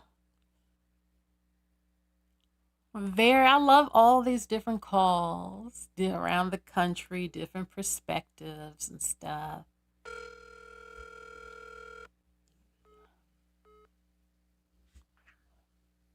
Hello? Hi, this is Cerebral. Cerebral. Can you hear me okay? Yes. Okay, I hope you can hear me. I hope the chat can hear me also. So just tell me if you have any issues with hearing me. But first of all, loving the show. Love you as usual. Love you too. Thank you. So with regards to this whole bit of foolishness with Mr. Simone Biles, because really that's who he is and that's who he will be forever. I mean, let's keep it all the way 100. Nobody really, he was not registering for anyone. He's not on anyone's radar. We just know him because he's married to one of the greatest athletes of our generation. So, with that said, you know, first, we can talk about the dishonesty. You know, everyone's saying, oh, he said he didn't know who she was. Let's give him the benefit of the doubt. But there were a couple of things that he said that I was like, that's cap. That's cap. He says he got on an app called Raya. Okay, he says Raya requires you to verify your identity. You have to show who you are. It's for rich people. It's for celebrities. It's for a certain type of person. And so he knew that in order for her to even be on the app, she had to be somebody. It was real. But you just said verified. So which one is it? You know? And so he lost me at that point because I was like, okay, if this is the story that he wants everybody to believe, that's fine. He can lie to himself, but he can't lie to us. You know, it's like, at some point, I'm hoping that black women stop expecting these men to be something that they really just don't have the ability to be. And we keep expecting a certain level of emotional intelligence and integrity standard for how they manage their communities. The problem with the whatever his name is, Joe, I don't know, Simone Biles' husband, whatever, is that generally speaking, they come from nothing. They come from nothing. They come from nothing. They come into the world with these subjugated mentalities. And so the very first opportunity he gets for a little shine, he's going to take it. And he's going to do it at the expense of his wife. So we keep expecting them to have some sort of masculinity, healthy masculinity, that they're just not even capable of. You know, and unfortunately, I don't know that that's ever going to change. It doesn't matter the amount of money he has. It doesn't matter his station. It doesn't matter his educational background. These men find a way to be degenerate. And I don't know how much more proof we actually need. You know, they want to be queens so bad. But they want the title of head of household, which is why we're still having stupid arguments about who gets the first plate. Like, real men don't argue about that. Real men understand you feed your children first. You make sure that your seed is well fed. But when you have such a low self-image and a low opinion of yourself, you're going to get into stupid arguments about who gets the first plate. Oh, we got to make him feel like a man. Well, he doesn't feel like a man because he's not a man. So yeah, it's kind of ridiculous to me that, you know, with the increased awareness, Black women have got to start making some hard decisions. There is nothing wrong with wanting a healthy relationship. I don't fault Simone for wanting a healthy, loving relationship. But this group of men, collectively, with the few exceptions that exist, they just don't have it.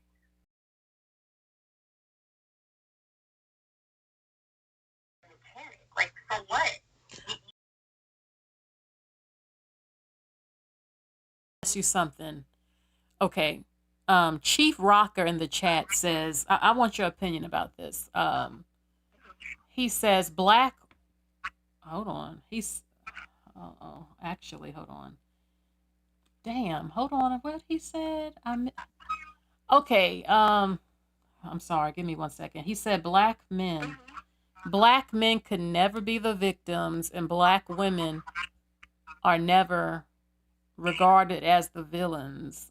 He said, no one said Simone wasn't the GOAT. Y'all are reaching and making something out of nothing. I have to say this. Why is it that thousands, hundreds of thousands of black women feel the same way how we feel? So why isn't it reaching your brain that there can be a problem when your so-called community of women have all collectively said this is a fucking problem? Why are you dismissing what we said and you're trying to say it's not what we said it is, when all of us from all different ages and walks of life feel the same way? Like, what do you think about him saying that basically black women are blowing this out of proportion? What do you think? I don't think. I consider the source.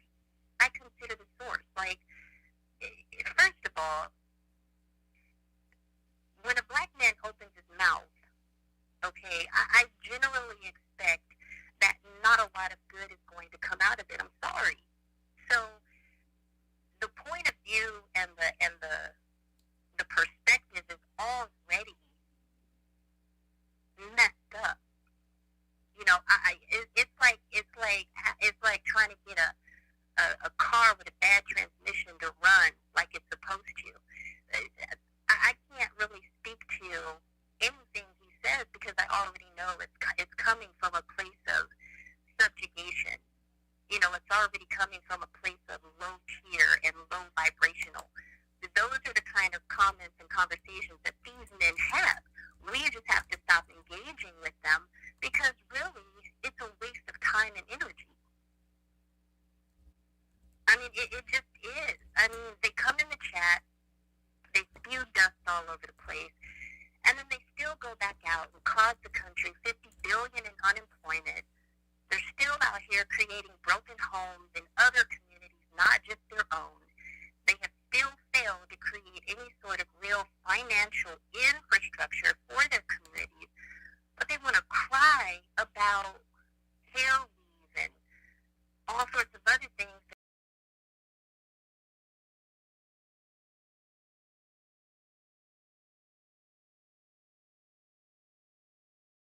Davion in the chat has to say. That's not my concern. My concern is really about Black women and our level of awareness.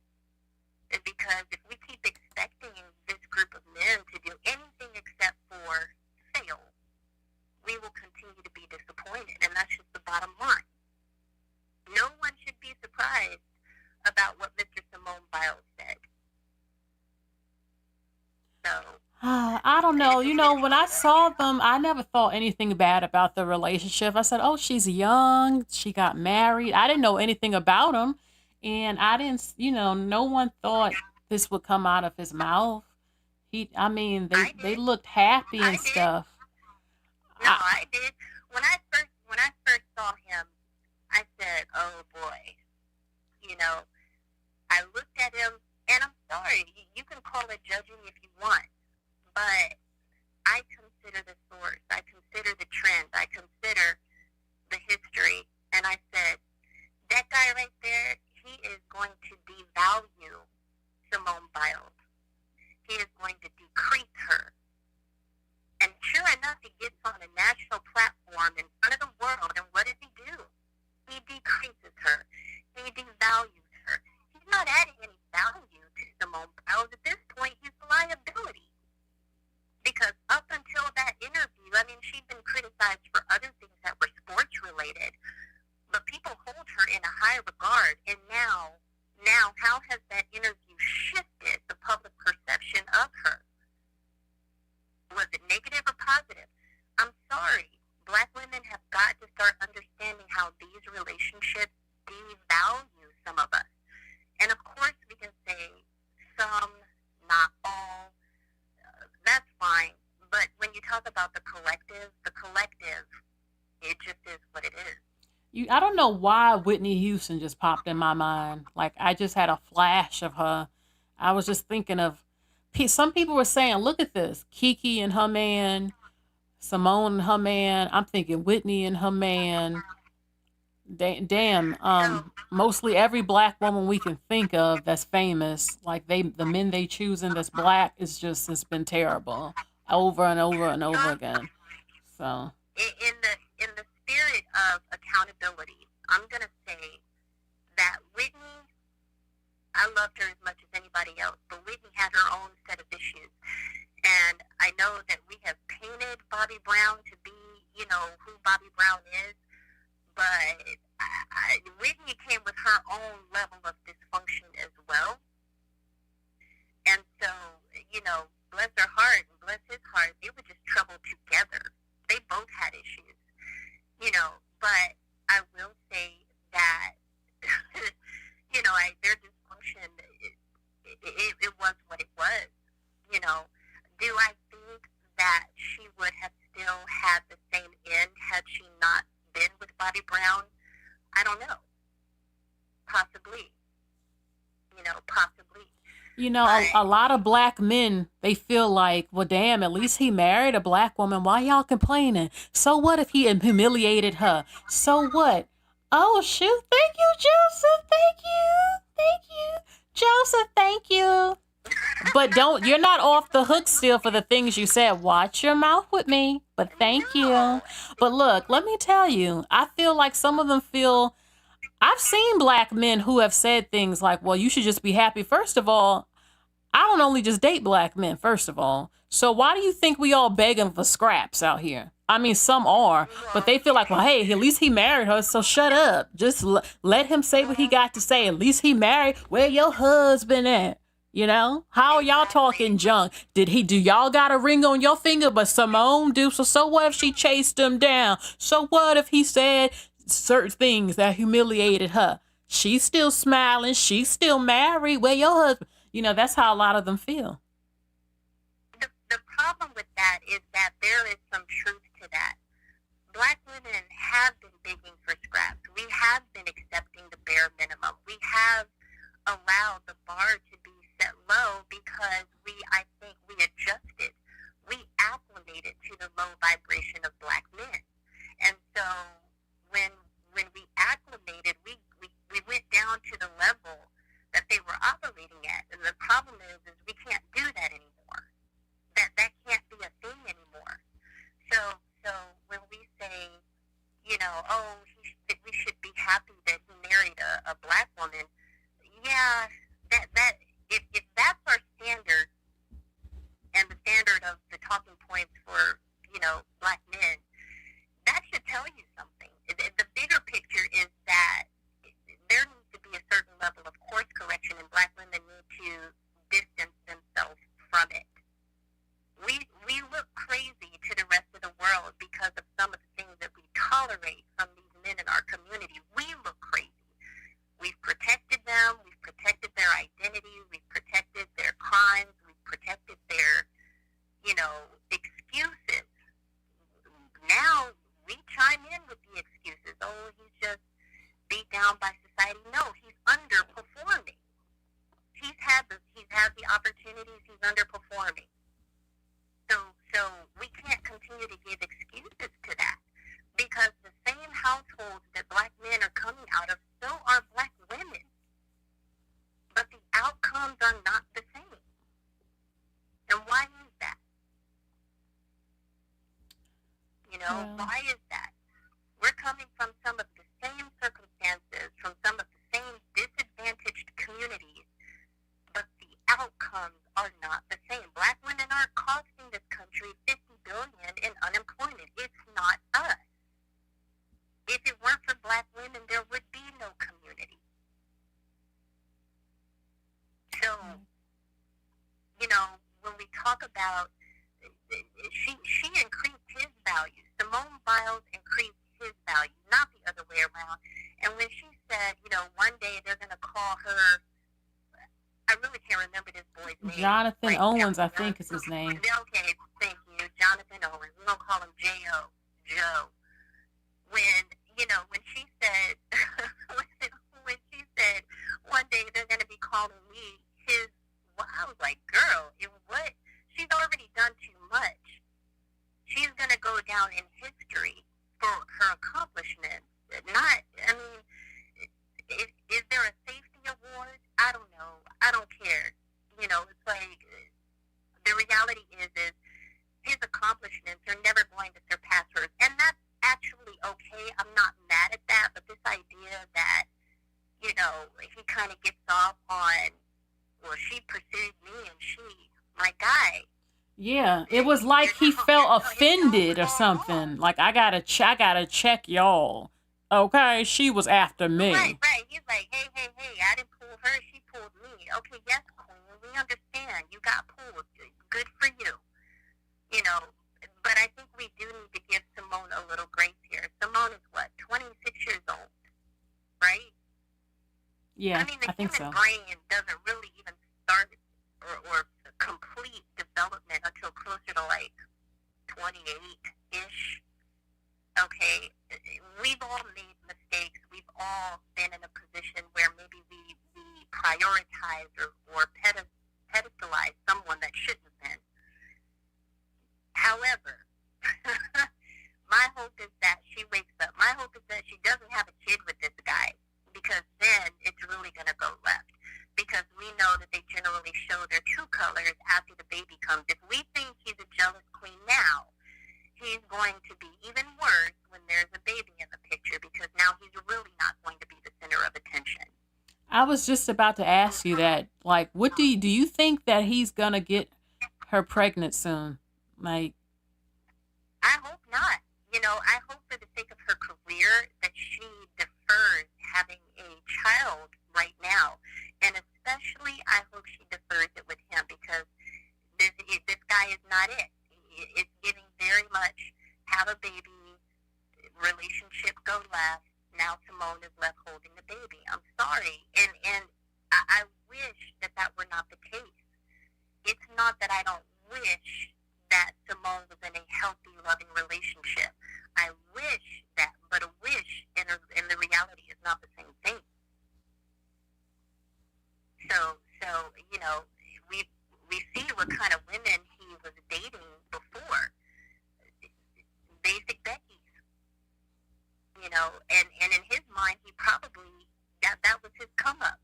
So everybody knows that Simone would not have been his choice unless she was Simone Biles. I mean, the people can lie all they want, but most people know the truth about that.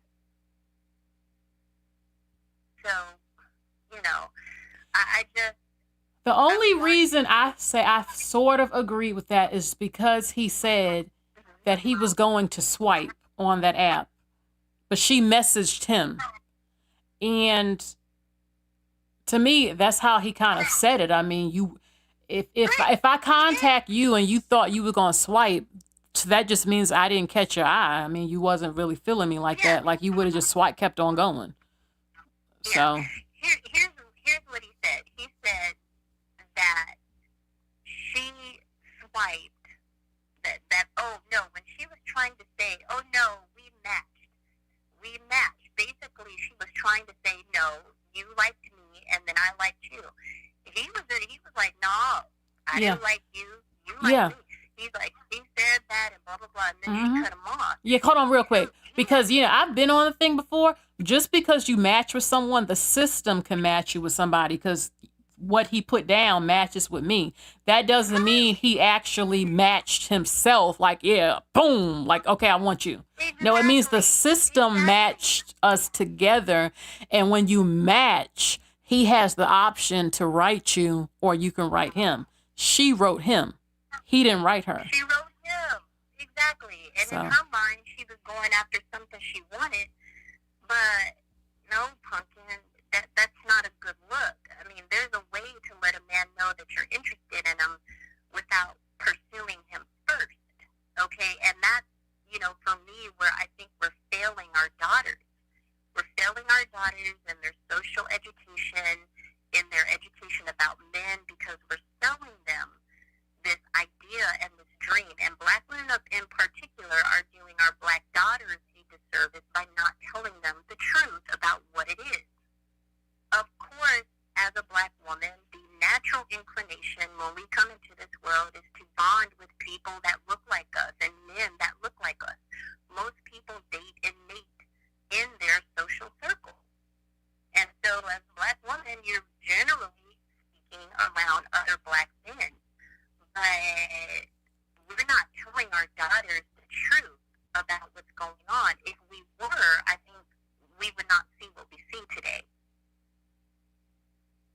I think younger women definitely see it all over social media. I mean, it's like all over the place. Every time I go on TikTok, somebody's talking shit. I mean, I see it like constantly. Right. And you still see these young girls. And now I will say I am very proud of this generation of girls. I think that there is more awareness, but I don't think we're there yet. I was talking to a young lady really quick. She's like 19, and we got to talking about relationships, and she was like, yeah, my mom doesn't really talk to me about that. And I thought that was shameful, because we send our girls out in the world, and they have no awareness, and they become prey out here. Any woman, any woman who doesn't teach her daughter about men down to their penis and all of that, you have failed your daughter. Because I know damn well you had failed relationships. Somebody dogged you out once or something. Like, I don't know what would go through a woman's mind not to tell her young daughter, who she knows has hormones and will be around men with hormones, not to tell her the game, how men act, what they do, what they say, what can happen, what to look for, all types of stuff. Like, and there's a lot of them like that, especially church mothers, which is it's just crazy to me. It is crazy. It is crazy. It's crazy because the church is full of baby mamas. So clearly y'all effing. I mean, what? It's just it don't make any sense. It's facts. We are, and it's like the problem is we will tell them what not to do, but we don't expound. We don't get into the weeds of why we shouldn't do that. Don't go out here getting pregnant. Okay, that's great advice. Now tell her why she shouldn't. Tell her why she's more valuable than that. Tell her what the consequences are. Show her what making better decisions looks like. You're so focused on the negative. Show her the positive.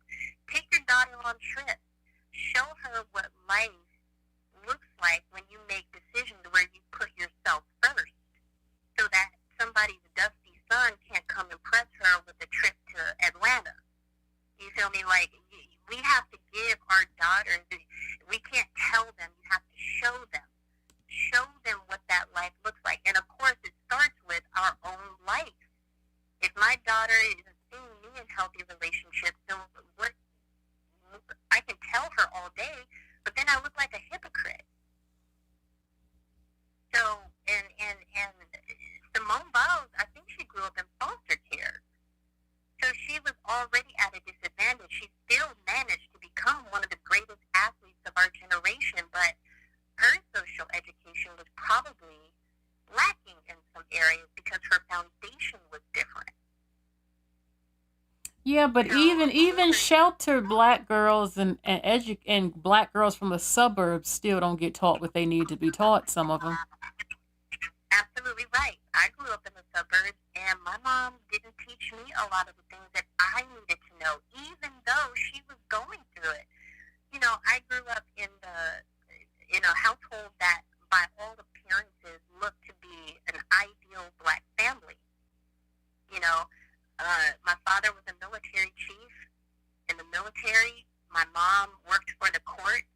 We had a good lifestyle, et cetera, et cetera. But I watched my mom be a single mom, a single married mom. And so for all intents and purposes, she was working as hard outside of the home and inside of the home as somebody who didn't have a whole entire husband at the house. So my mom and I, we didn't have those conversations like we should have.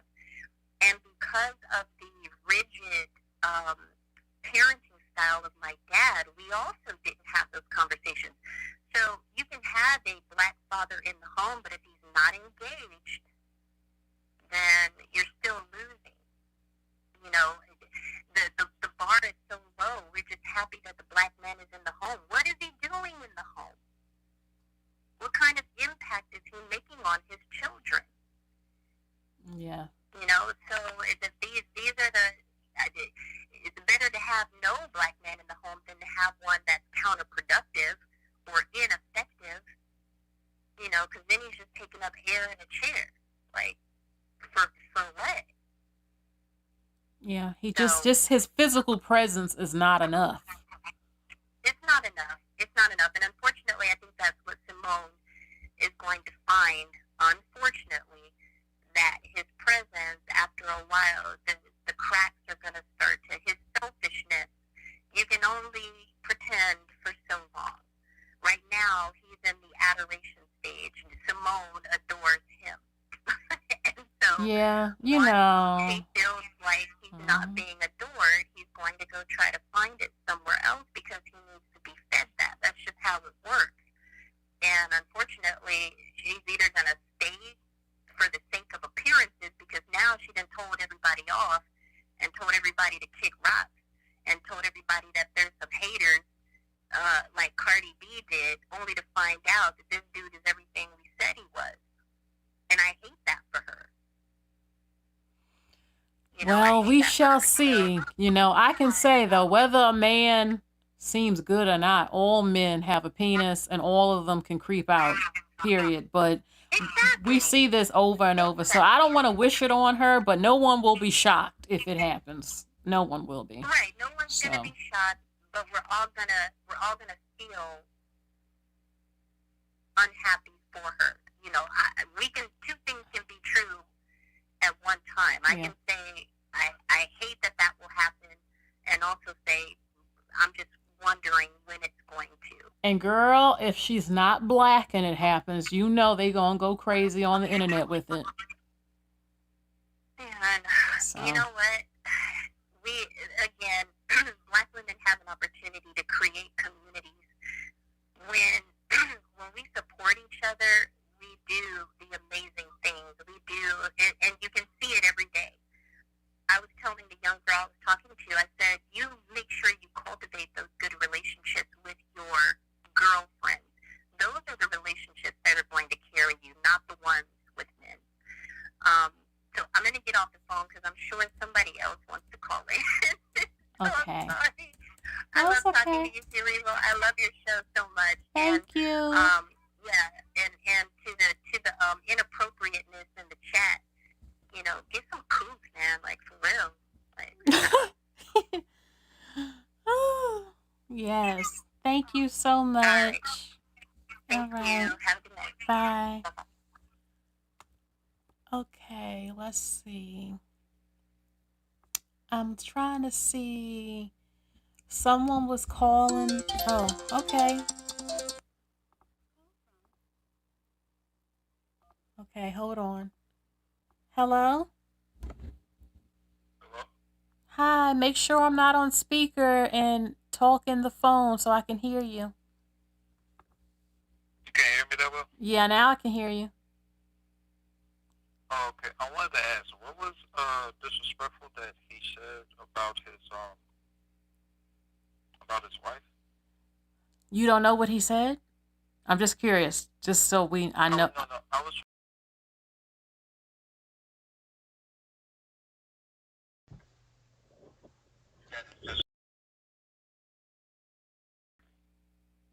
When they said, how did you pull her? And he said, no, the real question is, how did she pull me? She drove 45 minutes to see me. I was fighting it to be in a relationship with her. And that if she wouldn't have messaged me, I was basically going to swipe on her picture. okay. The thing about like him saying that if she didn't message me, I wouldn't have swiped on her. How is that like? Well, that obviously means she wasn't very attractive. When a man is interested, that's not the answer he gives. We know that if you're feeling how I look, you're going to come on my profile. If you see how I look and you want to swipe, obviously I didn't catch your eye. That's how I see it. But he did kind of say that he wasn't maybe looking for a relationship, but then I find it strange you're on a dating app. He said he was the thing when he said he was I can't hear you that well. He was worried about being committed. Can you hear me now? If you don't want to be in a commitment, why are you on a dating app then? Are you just looking for some punani? Is that all it is? I don't know. It may be both. Okay. Like he may be looking on there for punani, or he may be on there just so when he's done with whatever he's busy with, he could look for a relationship. It could be both. It doesn't necessarily mean that he didn't value her or anything, but he might have been more focused on his career. That's why he said, I don't know if I want to commit to her specifically. The thing is, I think, like I said earlier, he could actually have fallen in love with her. The thing is, though, it's like during the interview, number one, I have a problem with that man saying, oh, so basically you didn't want her, and saying that in front of her face like it's funny.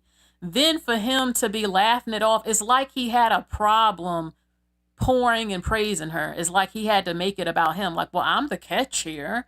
And, you know, it was just so feminine to me. And like he got some sort of resentment or some jealousy type of, I got to be the bad bitch type of thing, attitude. I felt like he, if you watch the interview, he was giving his props to his wife, saying if she wasn't there, he wouldn't, be where he said or whatever. I saw or I heard the interview or whatever. So he was giving her props, maybe not at that specific time, which is why I wouldn't really want to watch the snippet because it shows something very specific that could go viral. Well, the stuff I saw, I didn't feel the love pouring from him like he adores her and that she's the baddie in the relationship. And I don't know. A lot of people, we're not feeling it. I mean, yeah, later on, but when they ask certain stuff, it was very feminine and gave me hateration vibes or some shit. I don't know. But it wasn't, I just felt like he was dissing that woman. I'm sorry. That's how it came across. He wasn't trying to, maybe, but that's how it came across. But I don't think he was trying to diss. I think he genuinely may have just not actually known her. Because he did give an explanation at that time that he wasn't having. Yeah. He was in some practice at college and he couldn't really look at TV or whatever. Yeah, so, I don't think it's a problem. He could see her specifically at that time. I didn't have a problem if he didn't know who she was. That ain't a big thing to me at all if you don't know, even though I think he did. Well, they were saying that was disrespectful. I don't think, I mean, that's because they pulled up tweets where he was talking about gymnastic women and he dissed Gabby Douglas, who was a gymnast. So they're like, oh, he knows about these gymnasts. You know, he's making tweets about gymnasts and stuff. But he may have known that one person, but that don't mean he knew all of them. And especially at that time in 2012, which was over 10 years ago, what's her name? Simone wasn't really popular. It was really Gabby. Because I remember that time. I remember seeing her face, but I don't remember seeing Simone's face. And the only reason why I remember Gabby's face is because she was actually plastered. Well, for me, if he didn't know who she was, I don't think that is a problem. I'm not offended by that. I don't think that's a big deal at all.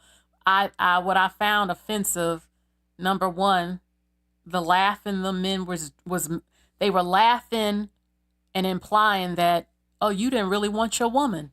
I mean, he said a few things. They even asked that question because that's how it came off. Like, I wasn't really feeling her like that. I would have swiped. I wasn't looking for a relationship. Oh, yeah, well, you know, she drove to come see me for the first day, 45 minutes. I didn't have to come to her. Hell, what you mean how I pull her? I'm the catch.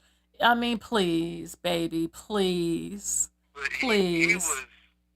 He was just explaining what had happened, but I don't think he was trying to drag her down. I don't think he just looks down on his wife like that. He might not. Maybe he didn't mean it that way, but that's how it looked. And it's not the first time I've seen that type of shit.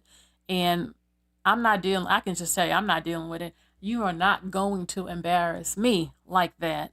You know, if they would have just said we are both the prize together, we both love each other, something sweet. He didn't even say nothing that sweet, like nothing cute and romantic. It's just, he just came across like, I'm not about to give this woman too much props or uplift her too much. You know, I'm somebody. And nobody ain't say he wasn't nothing. I mean, I don't watch sports, so I wouldn't know who he is anyway. But I mean, that's just how it came across. And my feelings would be hurt. You know, she can laugh it off all she want to, but as women, we know. I don't care what she say. She at home, and that gotta bother her a little bit. So, anything else you want to say? Yes, my last question was why did you say that if what was it? If you, I think it was like if you talk to a man that automatically turns him feminine or something. I don't know if that's. I didn't say that. I know I didn't say that correctly, but you said. I can't remember everything, but I think when you chase a man, you put him in the feminine position. That's just the way it is. Men know it. Yeah. That's what it will be that way till the end of time. It's certain things within nature that just cannot be changed, no matter how much we try to force it. Certain things just never changes. And most men can say what they want. They don't usually like women who chase them down. You will get treated like shit. You will be treated as an option. Only a few times they'll wipe your ass up. But a lot of men, they'll say it's too easy, or she on my dick, she on my balls, she do what I say. Or if she might not be that cute, but she got a good head game, she pays the fucking bills, I might wipe her ass up. But, you know, every now and again, it's so, like, look, I said I've only went against that rule twice of approaching a man. One situation, I didn't have any other choice. But you got to do it a certain way where, okay, you know I'm interested. I flirted. I told you how I feel. But the man got to still pursue. He got to be a man.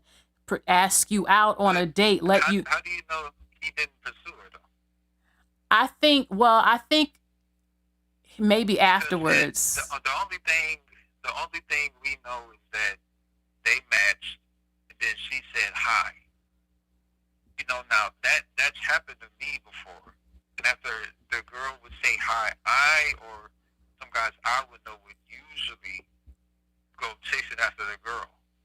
That doesn't necessarily mean because she said hi first that I'm thinking, or those guys are thinking like, oh, she's so he kind of said it that he fell in love with her. So she did the initial chasing, and then he went all in with her, and then fell in love. That's how I see it. Okay, well then, how would he be feeling then? He was, first of all, them fucking pleather shiny ass pants and them hair braids. Number one. Number two, when he basically said the question is, how did she pull me? It's like he had to be the bad bitch. That's how it came across. Now look, someone asked me in the chat, yeah, I think he's cute. I do. He has a cute smile. His face is balanced. He has some cute little dimples. He's not ugly, but I just picked up on them feminine traits, not just with him, but even some of the men interviewing him. I see that shit. They got a problem with women. They want to be, and they want to rest in their fucking femininity. It's an epidemic, and this shit got to stop. I'm not having it. Wait, so they want to rest? Okay. Now look, if you my man, you gonna know how I feel. I'm one of those women. I'm gonna tell you sexy. I'm gonna tell you sexy, because you are sexy to me. But you gotta let me know I'm sexy too now, because I'm not just gonna be telling you sexy and you don't let me know I'm sexy. It's nothing wrong with your man, telling him he's sexy and kissing on him and uplifting him. But when you go into the public and you make it sound like shit, you was the one that got lucky and you wasn't lucky to get me, or you the bad motherfucker up in here, and you no. Well, I would have to wait until they would ask about what happened after that to see what kind of dynamics it was. But I'm venturing that he probably started chasing her after that. I'm pretty sure, because he was the one that proposed and married her, everything like that. We don't really hear no bad rumors about them or anything. So. Okay. Well, look, the fact that hundreds and thousands of black women are pissed off about this should tell y'all that something was wrong. Okay. But they had a bias against him because they think that he don't really like her because she's brown skin or something, and because they think about all the black athletes or whatever. But that don't mean all the black athletes are the same. He could have just chose her because he liked her. I think there's a mixture of truth in that for some women. Like, to be honest, I never heard anybody talking about their relationship until this shit happened. I never heard anyone talking about them. Not really. Until this fucking interview. Yeah, they was quiet. So, and some people are projecting because they feel a certain way about black women, that they assume certain shit. I feel black women are kind of projecting like some type of like he doesn't like her because she's darker. I feel like they were doing that. Yeah, they automatically assume that. And there was a picture of him floating around with some white girl in the car or something. You can like multiple things. That was one white guy. Come on, man. I mean, I don't feel like there's a rule saying you gotta like one damn thing, but it's true. You always see these athletes, these black men athletes. They're always with women who don't usually look like Simone on average, that we see in the public that's popular at least. So that's why some are thinking this and all that. But I mean, I don't think she's bad looking. So, I mean, he married her. He could have married somebody white or something else, but he didn't. He married her. But I don't know if, like, when he said, "Oh, I saw she had a lot of followers, so she must be popular." Oh, we went out to eat somewhere and they were screaming for Simone. I'm like, hold on, what's the, I don't know if he's with her just because she's Simone and she's famous and rich. I don't. It's the overall thing.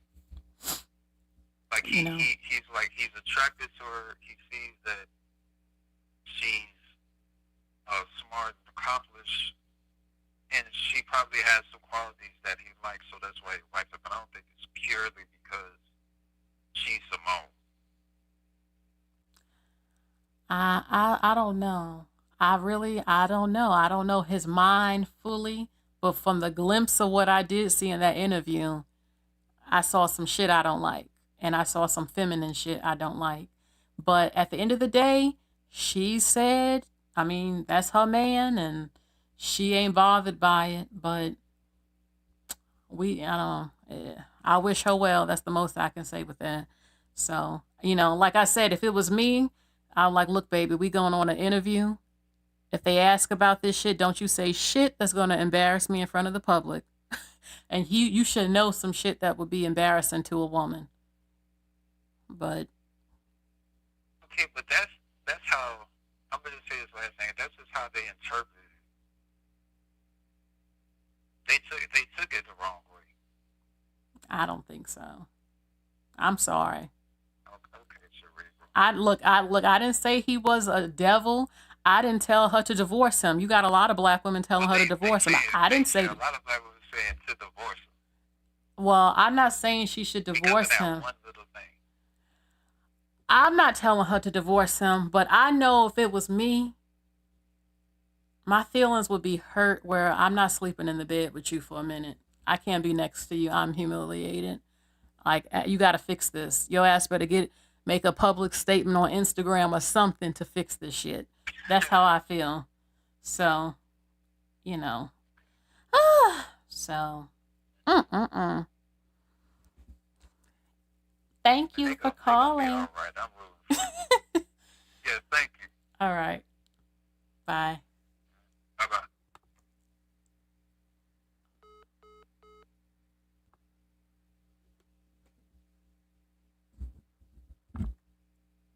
Hold on, y'all. I'm calling somebody back. Okay, give me 1 second. Damn, the chat is lit. Damn. I love it.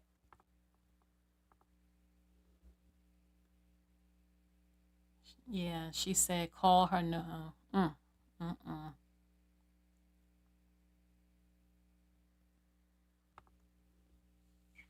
Hello? Hello, this is Cerebral. Hi, Cerebral. Hello. My name is April. Oh, were you April in the chat? No. Oh, okay. Different April. I just wanted to say, I've been married a long time, and when I first got married, my husband wasn't really romantic. He I remember our first year of marriage, he gave me a toaster. And so I'm saying this because, throughout the years, things he learned, and so sometimes this guy is very young. He's 27 years old. He just got married.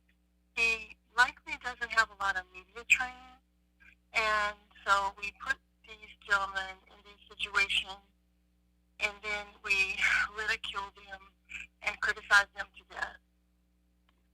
The honest truth is that sometimes men are the prize. Sometimes women are the prize. Sometimes both of them are the prize.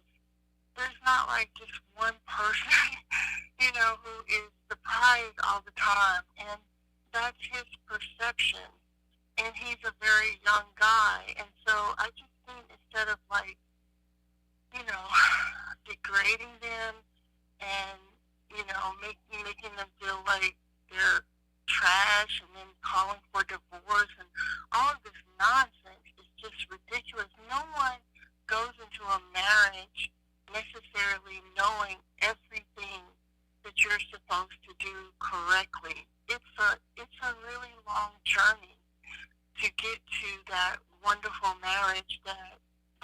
ideal marriage that people think, and I really don't know if there is such a thing as an ideal marriage. So I give him grace. I hope they make it. I wish them well. Not every man is going to be really communicative and be like, you know, saying how, I know if somebody were to ask my husband at that time about me, he would have been very pragmatic because he's a very pragmatic thinker. He's a mechanical engineer, so he thinks differently. He doesn't. We judge everybody by this one characteristic and say, well, this is how he should express his romance. That's not how life works. Life people are very dynamic and fluid, and they're not going to be the same way as someone else. They're going to be different. Hold on for a You know, second. sure, Excuse me. Sure. Well, 27 is not a baby, but do you feel like, you don't feel like he dissed her in a way with the things that he said? Like, you don't think he had enough sense to not diss his own wife? Like, oh, well, how did she pull me? Oh, I was going to swipe on her picture. Oh, she chased me. She drove 45 minutes to come see me. I think men are the prize. I mean, you don't think that's a problem at all with him saying that? No, it's arrogant, and that's how young men are, especially one as good looking as he is, and in the field that he is. They're going to have that type of persona. You can be arrogant. I don't want you to be arrogant, but don't be arrogant on a television interview in front of my face and make me look like that. That's how I feel. Yeah, and that's fair, but I just think that I don't think he was thinking along those lines because he doesn't have the media savvy that she has. He's not used to being on a world stage like this. And you know, he had no idea that conversation would result in what had happened. So I just think that a lot of times we are just so hard on men. And if we would just try to consider their feelings, because men have feelings too. Men have issues that they're dealing with. I don't want to cut you. Excuse me. Let me just say this. I'm sorry. You know why I'm not going to do that? Men are not graceful towards us. They are all over the internet talking major shit about us, saying that after 25, we shouldn't even have a husband. Oh, our weight needs to be a certain way. You're this, you're that. Men are not friendly to us like that. So no, they gonna get the same energy they keep giving us. We have been super graceful towards them. Women barely say half the shit we really want to say publicly about some of them. We have always been nicer to them. They are the ones who are mean as shit to us. So I ain't really trying to hear that, because a lot of women are now speaking up because they have been going in on our asses and saying all types of stuff about us just based off our age or height or your weight or this and that. They're not friendly, a lot of them. So I'm not, no, we don't even rip them apart like we know we could. I don't agree with that. I'm sorry, but go ahead and continue. Okay, as far as what you just said, and I know a lot of people, especially likely your audience, may feel that way, but the truth is that those people on the internet are not an example of all men in the world, and all the men that I know don't act like that or think that way about women. There's a lot of really good men out here that treat women a lot better than they deserve. I mean, a lot of them. But if you intake only negative red pill type information, that's all you're going to find. Hold on, though. Let me say this. I will use myself as an example. I sit back and think sometimes of the men I talk to where I didn't say half the shit I wanted to say. I was supportive. I was kind and sweet, everything they said they wanted, and some of them still came out they fucking mouth disrespectful to me, and I still held my fucking tongue, and I didn't say what the fuck I really wanted to say to them. So just because, I'm sorry, I wasn't even watching red pill shit, and I have known men, a lot of men are assholes. A lot of them. You got a splash who are good, but a lot of them are assholes. And when they get comfortable, especially when they view you like one of their homeboys or a friend, oh, they get real comfortable on telling you what really be going through their mind. They lie. A number of them are selfish. They got money, but they don't want to give you none. They want to use your punani. They lie to you. They got a bunch of other women. They say shit out. That's been my experience with a number of men that I have talked to, where I didn't do all that shit they be talking about, but yet I'm nice. They tell me I'm a nice woman, this and that, all that shit, and yet you still coming out your mouth saying smart ass shit, stuff that's mean, and I haven't said it back to you. So that's why, no, that ain't my experience. You can be a good woman. The man can seem decent. A number of them still come out their mouth a certain way. A lot of them. A lot of men are not nice. No, they're not. You gotta. But a number of them are not nice. A good portion of them. I think a lot of women aren't nice either. I think if you're going by that perception that a lot of men aren't nice, I think a lot of men are very nice and very gracious. But there's a lot of women who don't. Let me ask you this: what is your I'm curious. What is your ethnicity and how old are you? I'm not disclosing that. Yeah, you're not black, and that's not a problem. Any race can call here, but a lot of black men will say "How you doing" to white women, and they come off real nice. But a number of them are not always nice to black women. A lot of black women get disrespected. A lot of black men don't even want to speak to black women. There's a lot of shit with a lot of them, and I know you. I mean, you might not be aware of it because you're not really aware of what the hell is going on with a number of them. It appears that way. A lot of men do, well, I can't speak for all men, but if you are a white woman, I know for a fact a lot of men, not just black, they will treat y'all a certain way and say, hello, miss, and you have this image of them while they're treating their own race of women like shit. That is a true thing too. They have y'all believe in certain shit that is not accurate because they be treating their own women. And I'm not just talking about black men. Even men not black will treat some of their own women like shit, but get around a white woman. How you doing, miss? Oh, it's a lovely day. Can I open the door for you? Now don't get me wrong. I've experienced this. If you look cute and stuff, they'll be nice and open the door, give you a compliment. But there is some differences sometimes in treatment that they do. Because I've seen some white women, not all, they believe black men are a certain way because black men will come off a certain way to you, and then they get in relationships with them, and then they get fucked over, as they say, get the same black man. I'm not disagreeing with you that there aren't any good men out there. I don't know all of your experience, but my experience is that is just not true. There's a splash of them, but a lot of them are assholes. A lot of them. That's just how I feel. Let me ask you one last question, and I'll let you go.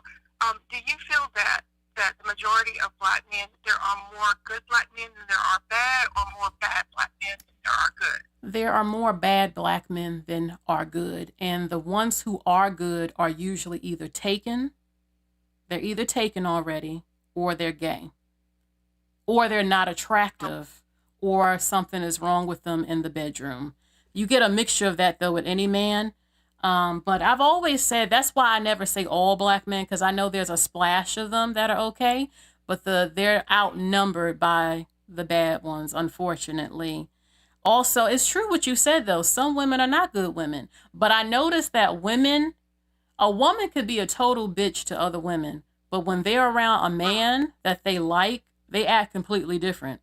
Because they want that man. They like that man, you know? Mm-hmm. You know? Thank you, Teresa. Thank you so much. And you can call anytime. I don't care if you black or not. Anybody can call. But don't be fooled. Just don't be fooled. You know? Okay. Thank you. All right. Good night. Bye. I gotta read the chat. I hope I wonder what that woman is thinking in her head. Look, at least I'm fair with it. I said there's a splash of good men, but they ain't the majority. That ain't been my damn experience. I'm sorry. That ain't been my experience. I don't know who she been talking to, but, you know. And, you know, it depends on your definition of a good man. A lot of men say they're good, but they're not always good. You can be a nice man, but be boring as shit with no conversation skills.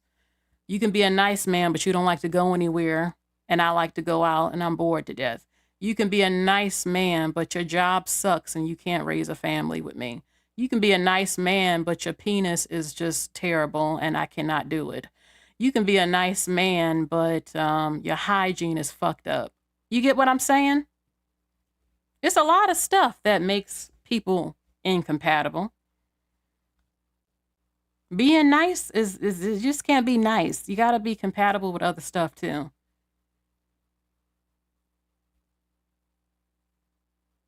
Shit.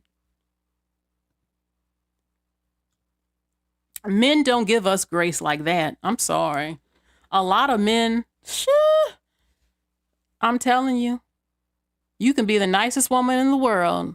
They will talk about your ass like a dog to their homeboys. Talk about your body, your sex game, your hair, all types of stuff. Saying all types of smart stuff out their mouth when they get comfortable. I have spared men I have talked to. I could have ripped them apart if I said what I wanted to say after they disrespected me with their smart ass mouth. And I wasn't a bad woman. Please. The way these men are all over the internet, I'll be damned if you think, no, I think women have been nice to them for too damn long. We still nice to them because we still don't be saying a lot of stuff we be wanting to say to some of them. Women all over the world are scared to death. They can't even say what they want to say because they'll have their fucking honor killings and acid thrown on them and all types of shit in other countries. They scared. They can't say nothing because their men have scared them to death to say anything.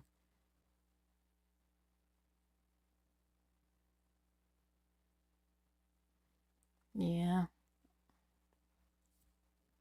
You know. Hunk says black men have two faces.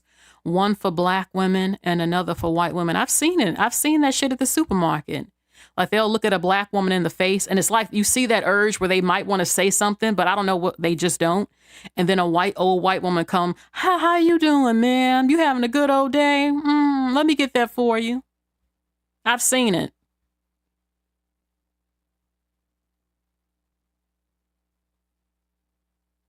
I mean, don't get me wrong. If I'm looking, I look cute. A man gonna be a man. He gonna compliment you and stuff like that. But I've still seen that shit. I've seen that shit. So a lot of white women might get a different vibe. They think, oh, they're so sweet. And you don't know. They ain't even fucking speaking to they women, but they speaking to you outside. They don't know.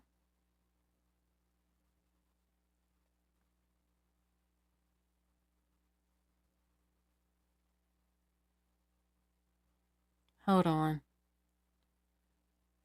Their voice change too is post-traumatic slave disorder, in my opinion. I don't know. But I can see how a woman not black could think that when, she's at work somewhere and the black men are smiling at them and being sweet to them. And then black women come around and they get a whole different fucking black man he don't act like that, and then in her mind she think, oh, they're such nice men. Oh, how could their women think this? I mean, they're just wonderful. And a lot of those same women ended up with black men, got babies, and they're like on TikTok crying now.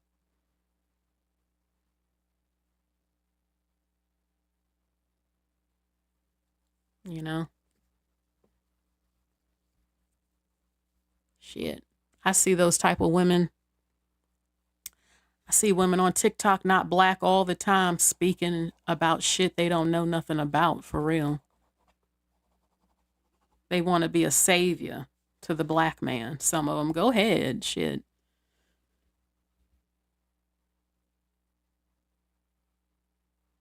The phone line is open if anybody wants to call. Come on and call on in. I even saw an Asian man on TikTok talking shit about this situation with Simone, saying, oh, black women hate black men. An Asian guy. They was going in on his ass on TikTok. Like, you don't even know what the fuck you talking about. Because, and it's like, if you look, because I'm going to show the videos this week, you got a lot of women from different races who all said the same shit black women was saying who watched the shit. Please. I just find it amazing how it's crazy to me how people not black who be on TikTok and on here who critique seeing black women talking shit in response to black men talking shit.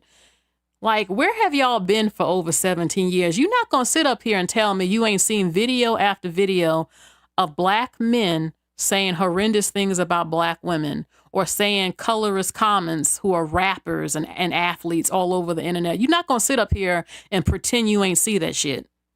And then, oh, why are black women talking like this? Why are they saying this?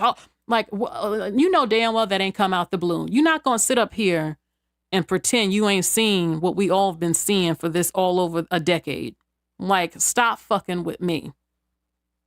Because now you're insulting black women. It's almost like society wants to say, so what if they said these things about you? So what if they said horrible things? So what if they always promote not marrying you? Get over it and stop talking about them. Just shut up. How could you black women actually respond and say these things? Oh, it doesn't matter if we saw them doing these things to you for over 17 years. Shut up. How could you? How could you actually say something?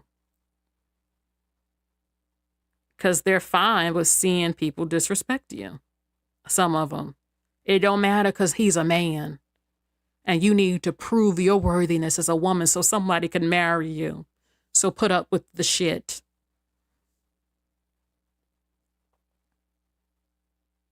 Oh, this gender war. Black women didn't start the gender war, baby. Black men did. And I said black women gonna finish it. That's all. I'm just saying, how dare anybody think you can talk shit for over 17 years online? The worst shit I seen, like a KKK member in blackface, and think you gonna get away with this shit. I don't think so. You must be crazy.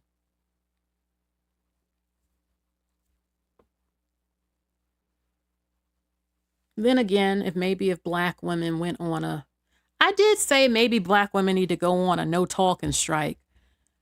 I wonder what would happen though if black women just said, you know what? We're not responding.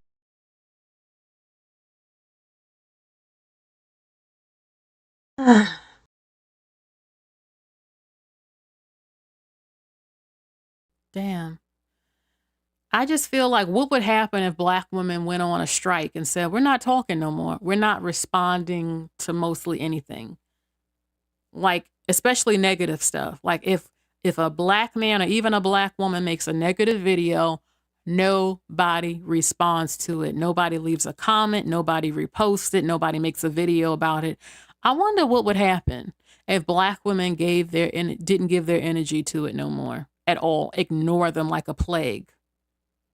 I wonder what would happen. I even said years ago, what would happen if black women were to go on a no talking strike where we don't talk? Like when we're out in public, at school, we ain't got shit to say. Nothing. You ain't gonna be talking about us no more, because guess what? We don't talk anymore. We stopped talking, literally. Only when we're in our house. I wonder what would happen. You ain't gotta hear shit no more. I really wonder what would happen.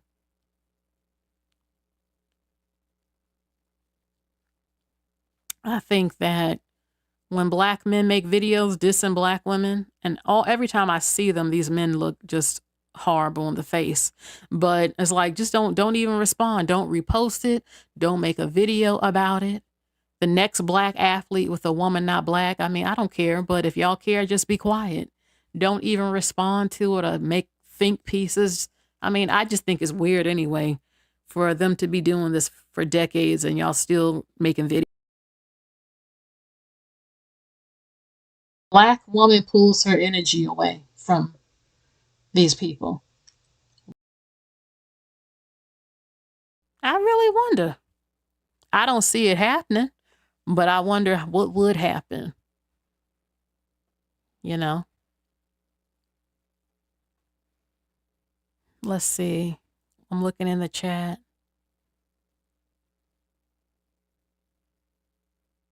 Black men, unfortunately, don't move the needle like black women do. They influence, yes, but move the needle. They need us for that, to be honest.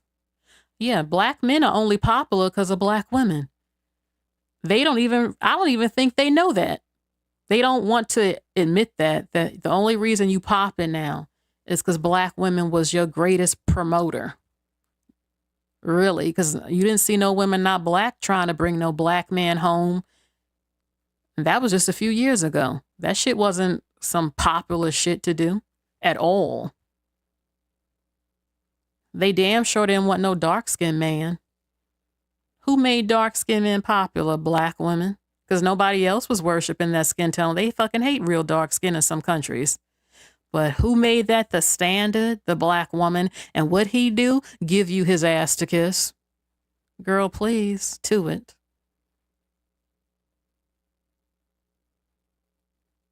Shit, nobody was starting BLM and marching and screaming and hollering for justice for black men. That was by black women. Then some of them other women got on that shit.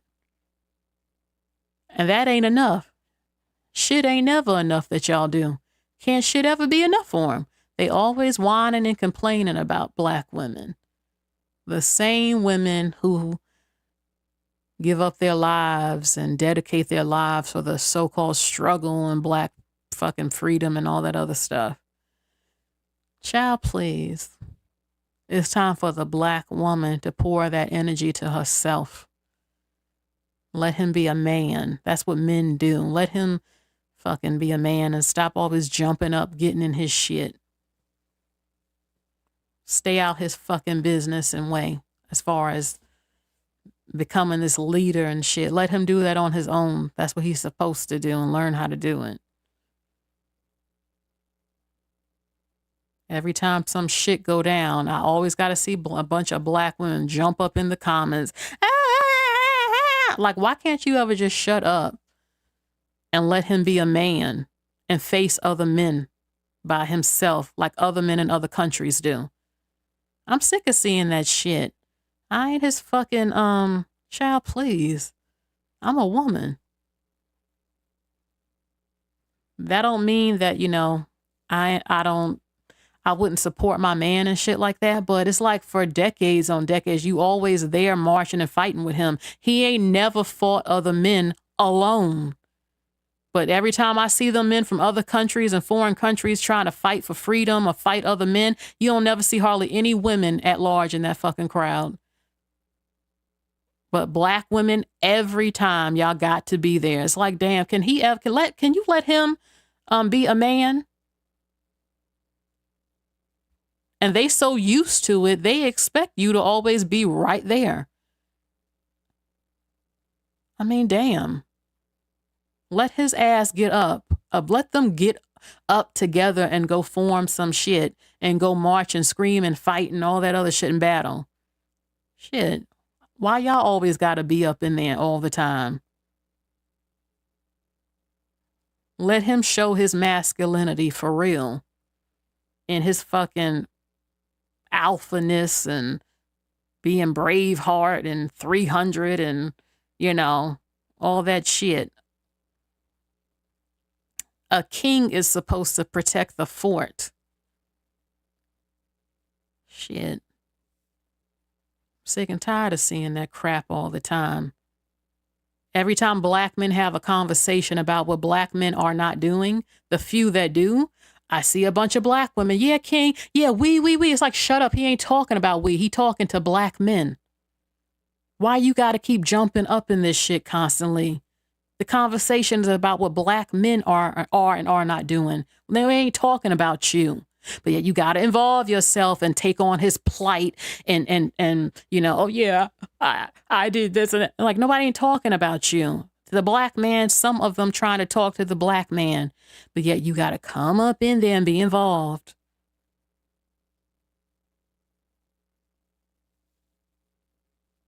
Shit, can the black man check a black man for real without the black woman having to jump her ass up in the conversation constantly? You know, like in the mafia movies, how the dons and shit get together with them other men and they discuss shit. Yeah, shit, stop making them look like a bunch of fucking little boys who can't think or make decisions or be a fucking man without you always having to jump your ass. But then they claim they want feminine women.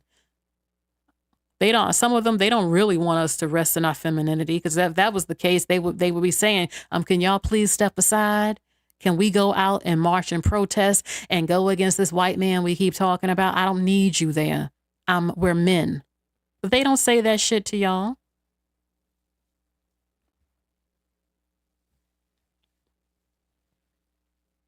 Shit, ain't they fucking mama? Everybody think they the black man mama. Shit.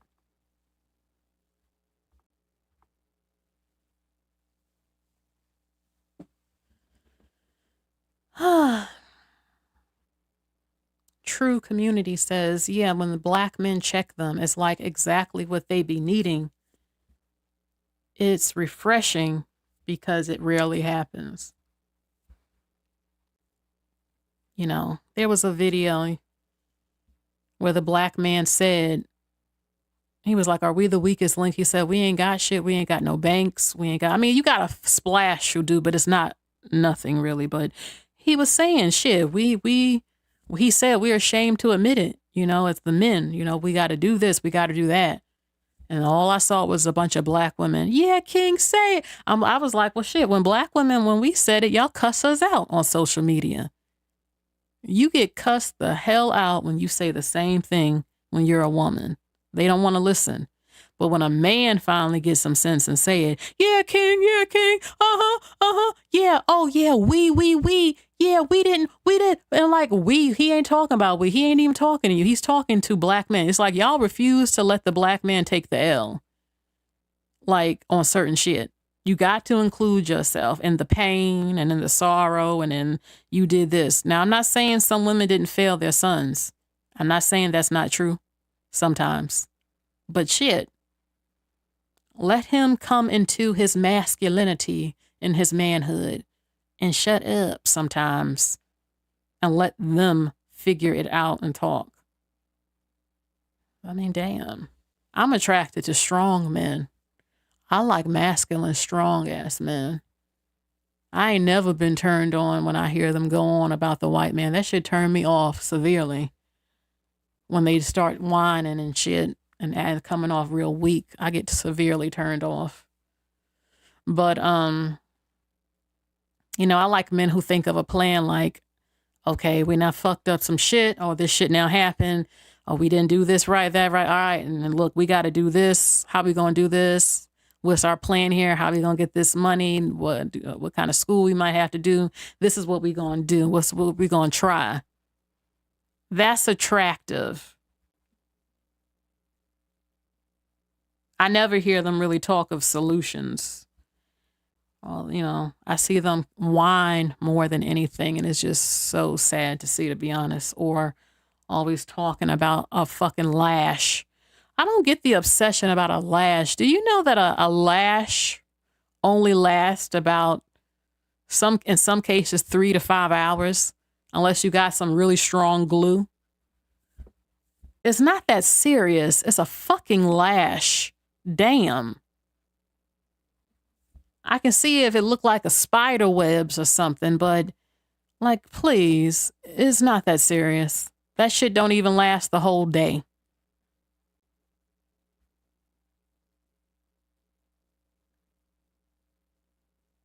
And they're just deflecting.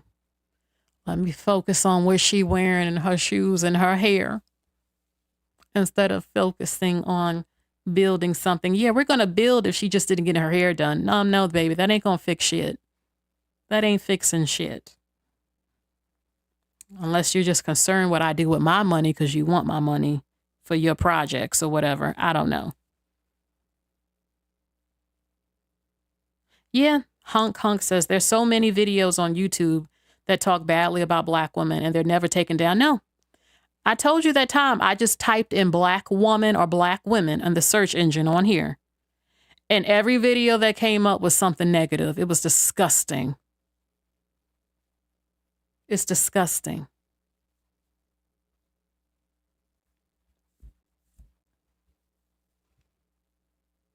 True Community says, I don't like men who just complain all day about women. I don't like that at all. And I like being like, hey, baby, look what I'm working on type of guys. Yeah. Lord. And I don't get their obsession with that welfare shit. Like, y'all not even fighting for black women to get off welfare in 2023. So welfare is not a problem to you. If it were, we wouldn't be on welfare right now, some of us. You would be fighting for us to not be on it now. It's like at the end of the day, no man can make a man leave his home. If you knew that they said, if you got a man in that house, you don't need our assistance, you ain't getting this $200 or $300. If they felt so bad that their families would be ruined because they had to leave their homes, they wouldn't have did it. They didn't have solid relationships back then with them women they had kids with. They didn't. A family, they would have married them. Would have got a second job or figured it out. It ain't like the white man came and said, hey, nigga, excuse me, I'm Negro, get your shit and get up out this house. It didn't happen like that. If he loved his woman, it wouldn't go down like that. Shit, they was fucked up before welfare and after welfare, and they trying to blame welfare for why shit. It's like, why? I don't even know what their obsession is. It is not the 70s. It's 2023. If you wanted to marry your baby mama, you could have married her. You could marry her right now. I don't know what the fuck you keep going over welfare for. Go marry her fucking ass then and get her ass off welfare in 2023. But you didn't. Shit. It's like, why do they obsess about shit they cannot change? You can't go back in time and get black women off of welfare. If they had men with good jobs taking care of them, they wouldn't have gotten on welfare. It ain't like they was traveling places. They just having some help with their rent. Shit. Okay. They was on welfare in the 60s and 70s. Okay, and it's 2023. What the fuck that got to do with right now? Shit. You gonna go marry a black woman you claim you love or you're not? I mean, what the fuck? I don't talk about no damn welfare from the 70s. I wasn't alive then. That ain't got shit to do with me. If I need welfare, I will get my ass on welfare. And if you don't want me on welfare, then take care of my fucking ass then. Oh, I don't mention that, Joseph, because it's dangerous. Shit, I just get tired of their welfare argument. Who gives a fuck? Shit, it's 2023. Are you on welfare? Is your baby mama on welfare? You don't like it? Then get her fucking ass off welfare then. Oh, your families were ruined? Well, are you a married man? No. Then go fucking find a wife then. It's just a bunch of bullshit excuses. They always obsessing over shit from hundreds of years ago. You can't go back in time. You wasn't even born then. So what the fuck you keep going over it for?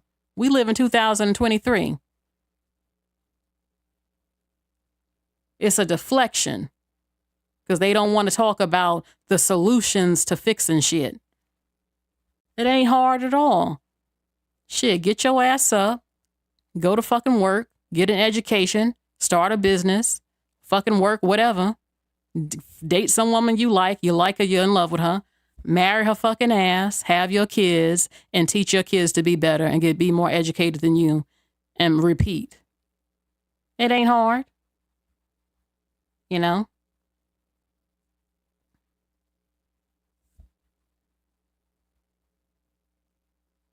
They need to give the black woman a plan. They definitely can't sit up here and tell me the black woman ain't supportive when damn near 80% are in 50-50 relationships. who are with black men miss me with the bullshit. Thing is, they getting tired because the man ain't got no plan. She's tired of footing the fucking bill and taking care of his ass and having kids and shit. And he ain't marrying her ass.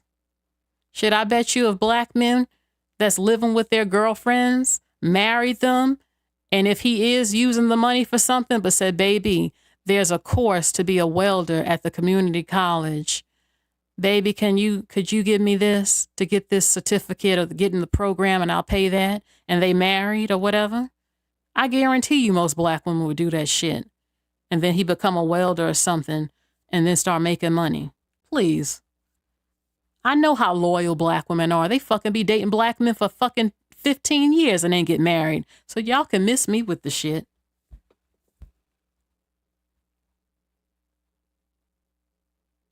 The man is supposed to have a plan for the relationship. You know? But they get comfortable. Because it's like, well, shit, she giving me the kitty cat. She cleaning the house. She now have my kids. I live with her. I ain't got to do nothing. We practically married. I ain't got to do nothing. I mean, shit. Why? She already now accepted me like this and we together. And if she starts saying stuff, I want you to do this or that, they get angry because a woman ain't supposed to tell a man what to do. Then they going to go lie and say, oh, look, the black woman is always nagging me and all that bullshit.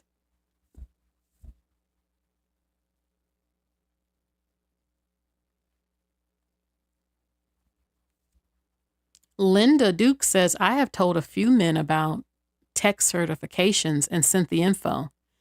Yeah, don't do no more than that. Don't do no more than that. Don't do the work for his ass.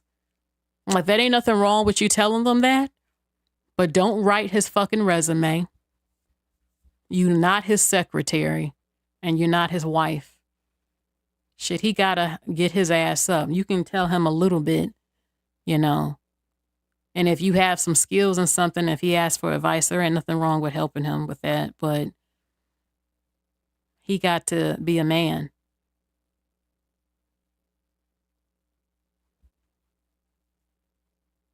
Damn, Jay Richards says, yeah, but when he becomes a welder, the next step is to find a brand new woman.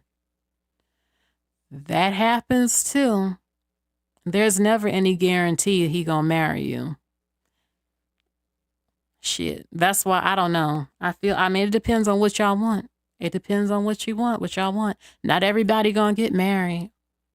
But if y'all gonna be together and have kids, he better take care of you and them damn kids, period.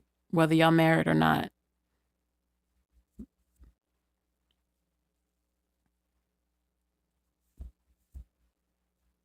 Hold on. What did Linda say? I'm trying to see. So is anybody else gonna call? Because I'm about to end this live.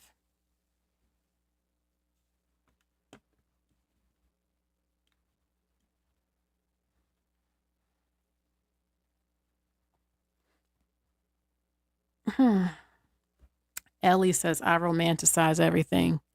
So I romanticize my daydreams of being a mom. Yeah, we've done it. Girl, I've had daydreams of making lemonade for my man and baking a cake and shit and bringing it to him.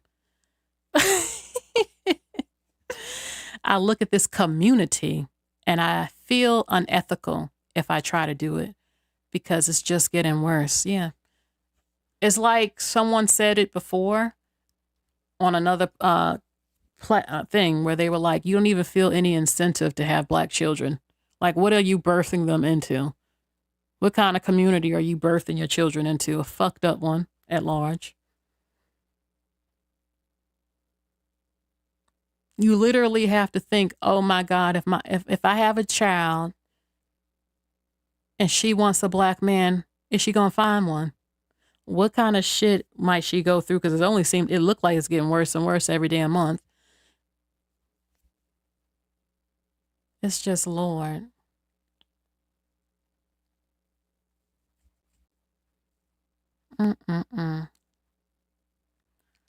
Nasha says there are plenty of children that need homes. We don't need to birth anymore. I don't mind adopting, but I still want my own biological children.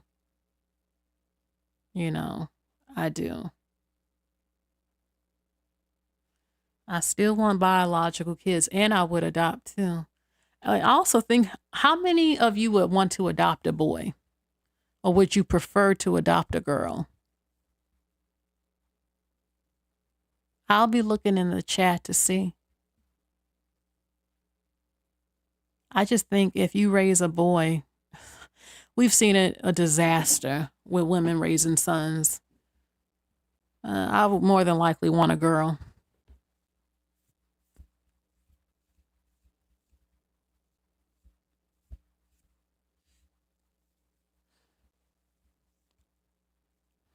Okay. April Dawn says, I wouldn't mind adopting a boy. Joseph says, I definitely want 3 sons, but I'm cool with 2. Well, I want a mixture of boys and girls.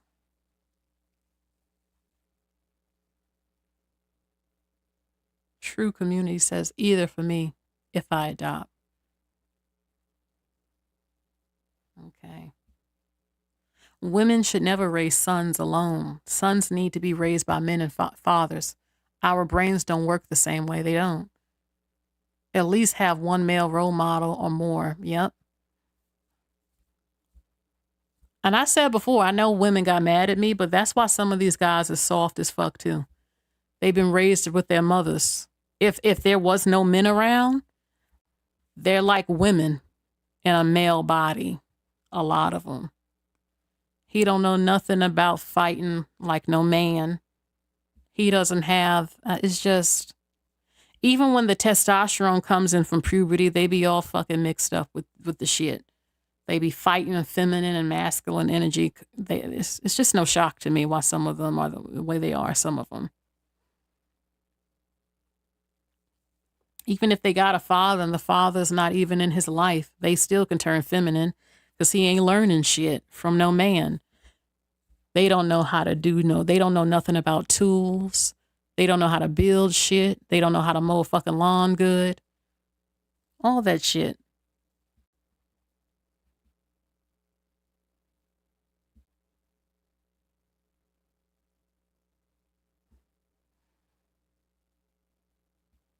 You know, you couldn't even talk. Can you really talk? You can't even talk to your son. What could you tell him about sex? I mean, you can tell him a few things, but you can't tell him what his dad would tell him. You don't have a penis. Yeah, I mean, you don't even know what it feel like for a man. You know what I'm saying? Like, you couldn't really, you can't go in deep with him with those conversations because you're not a man. It's like totally different.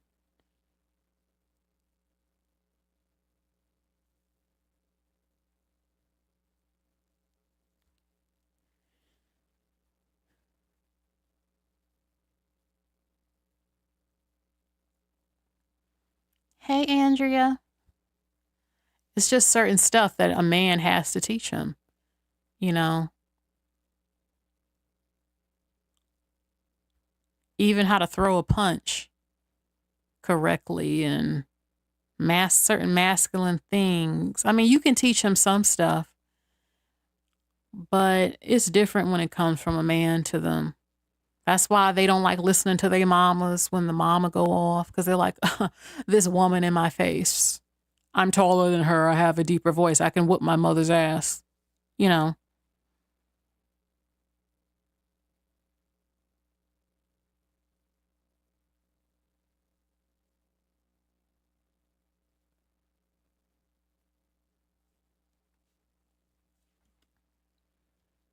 And then if you raise your son, your black son, to be a victim about the white man, and I see it all the time, it's like you're turning your son into a bitch instead of a soldier, in my opinion.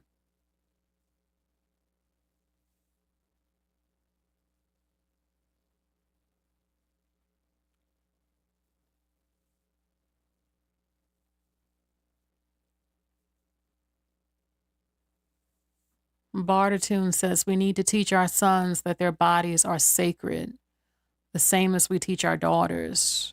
We want them to love themselves and have self-control. Yeah, but a lot of them don't. They're like animals when they have all those erections and child. We already know how they can be dangerous if they eventually, if he, a lot of these men, why do you think they snatching up babies and women and shit like a fucking animal? They haven't been getting laid. They turn into a fucking animal and take it. A lot of them.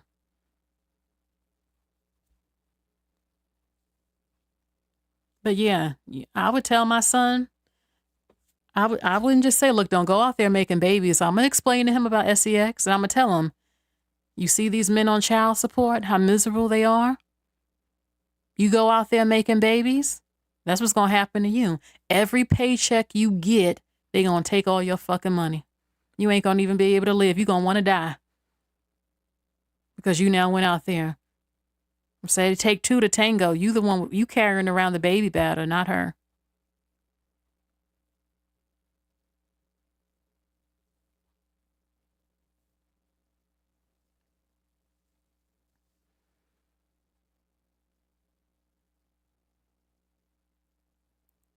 I would tell him a lot of stuff that's good. I would encourage him to bring home a wife.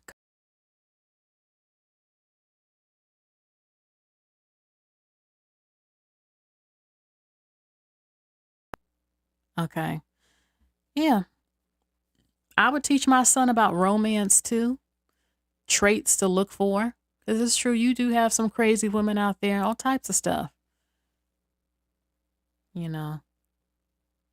Like I said in one of my other videos, black people need to get rid of hip hop culture at large. That's ruining your kids. If he grows up on 50 Cent and Future, your son is halfway fucked already. I'm sorry to tell you. Y'all fucking up his mind.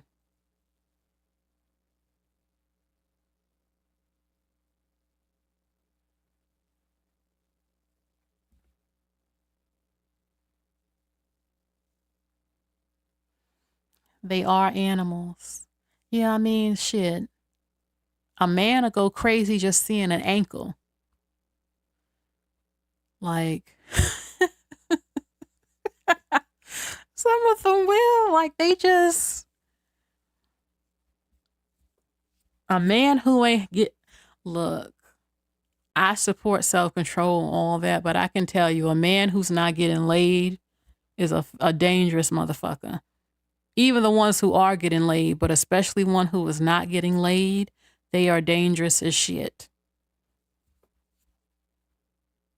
If he ain't handling that with his hand or something, girl, your ass ain't safe. Everybody knows this.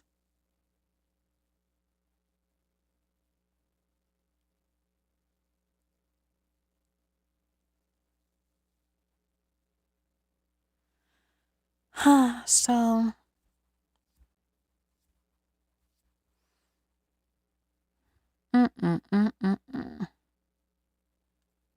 hold on. We're going into 2024 and I don't know. A lot of things have been happening this month. And it's going to roll over into next month. The femicide stuff, that will continue as it usually does. We know this. We know this. It's the same stuff we see every week. Hopefully some good things happen. Hopefully. So look, y'all. I'm going to go ahead and go. I hope you all... Oh, it is Christmas! Merry Christmas, everybody. I just realized that. I wonder what y'all are doing. Are y'all eating a nice meal? What y'all doing and stuff? Thank you for my Christmas present, Joseph, and everyone who donated. So, all right. Thank you all so much for joining me. You all have a Merry Christmas. Bye.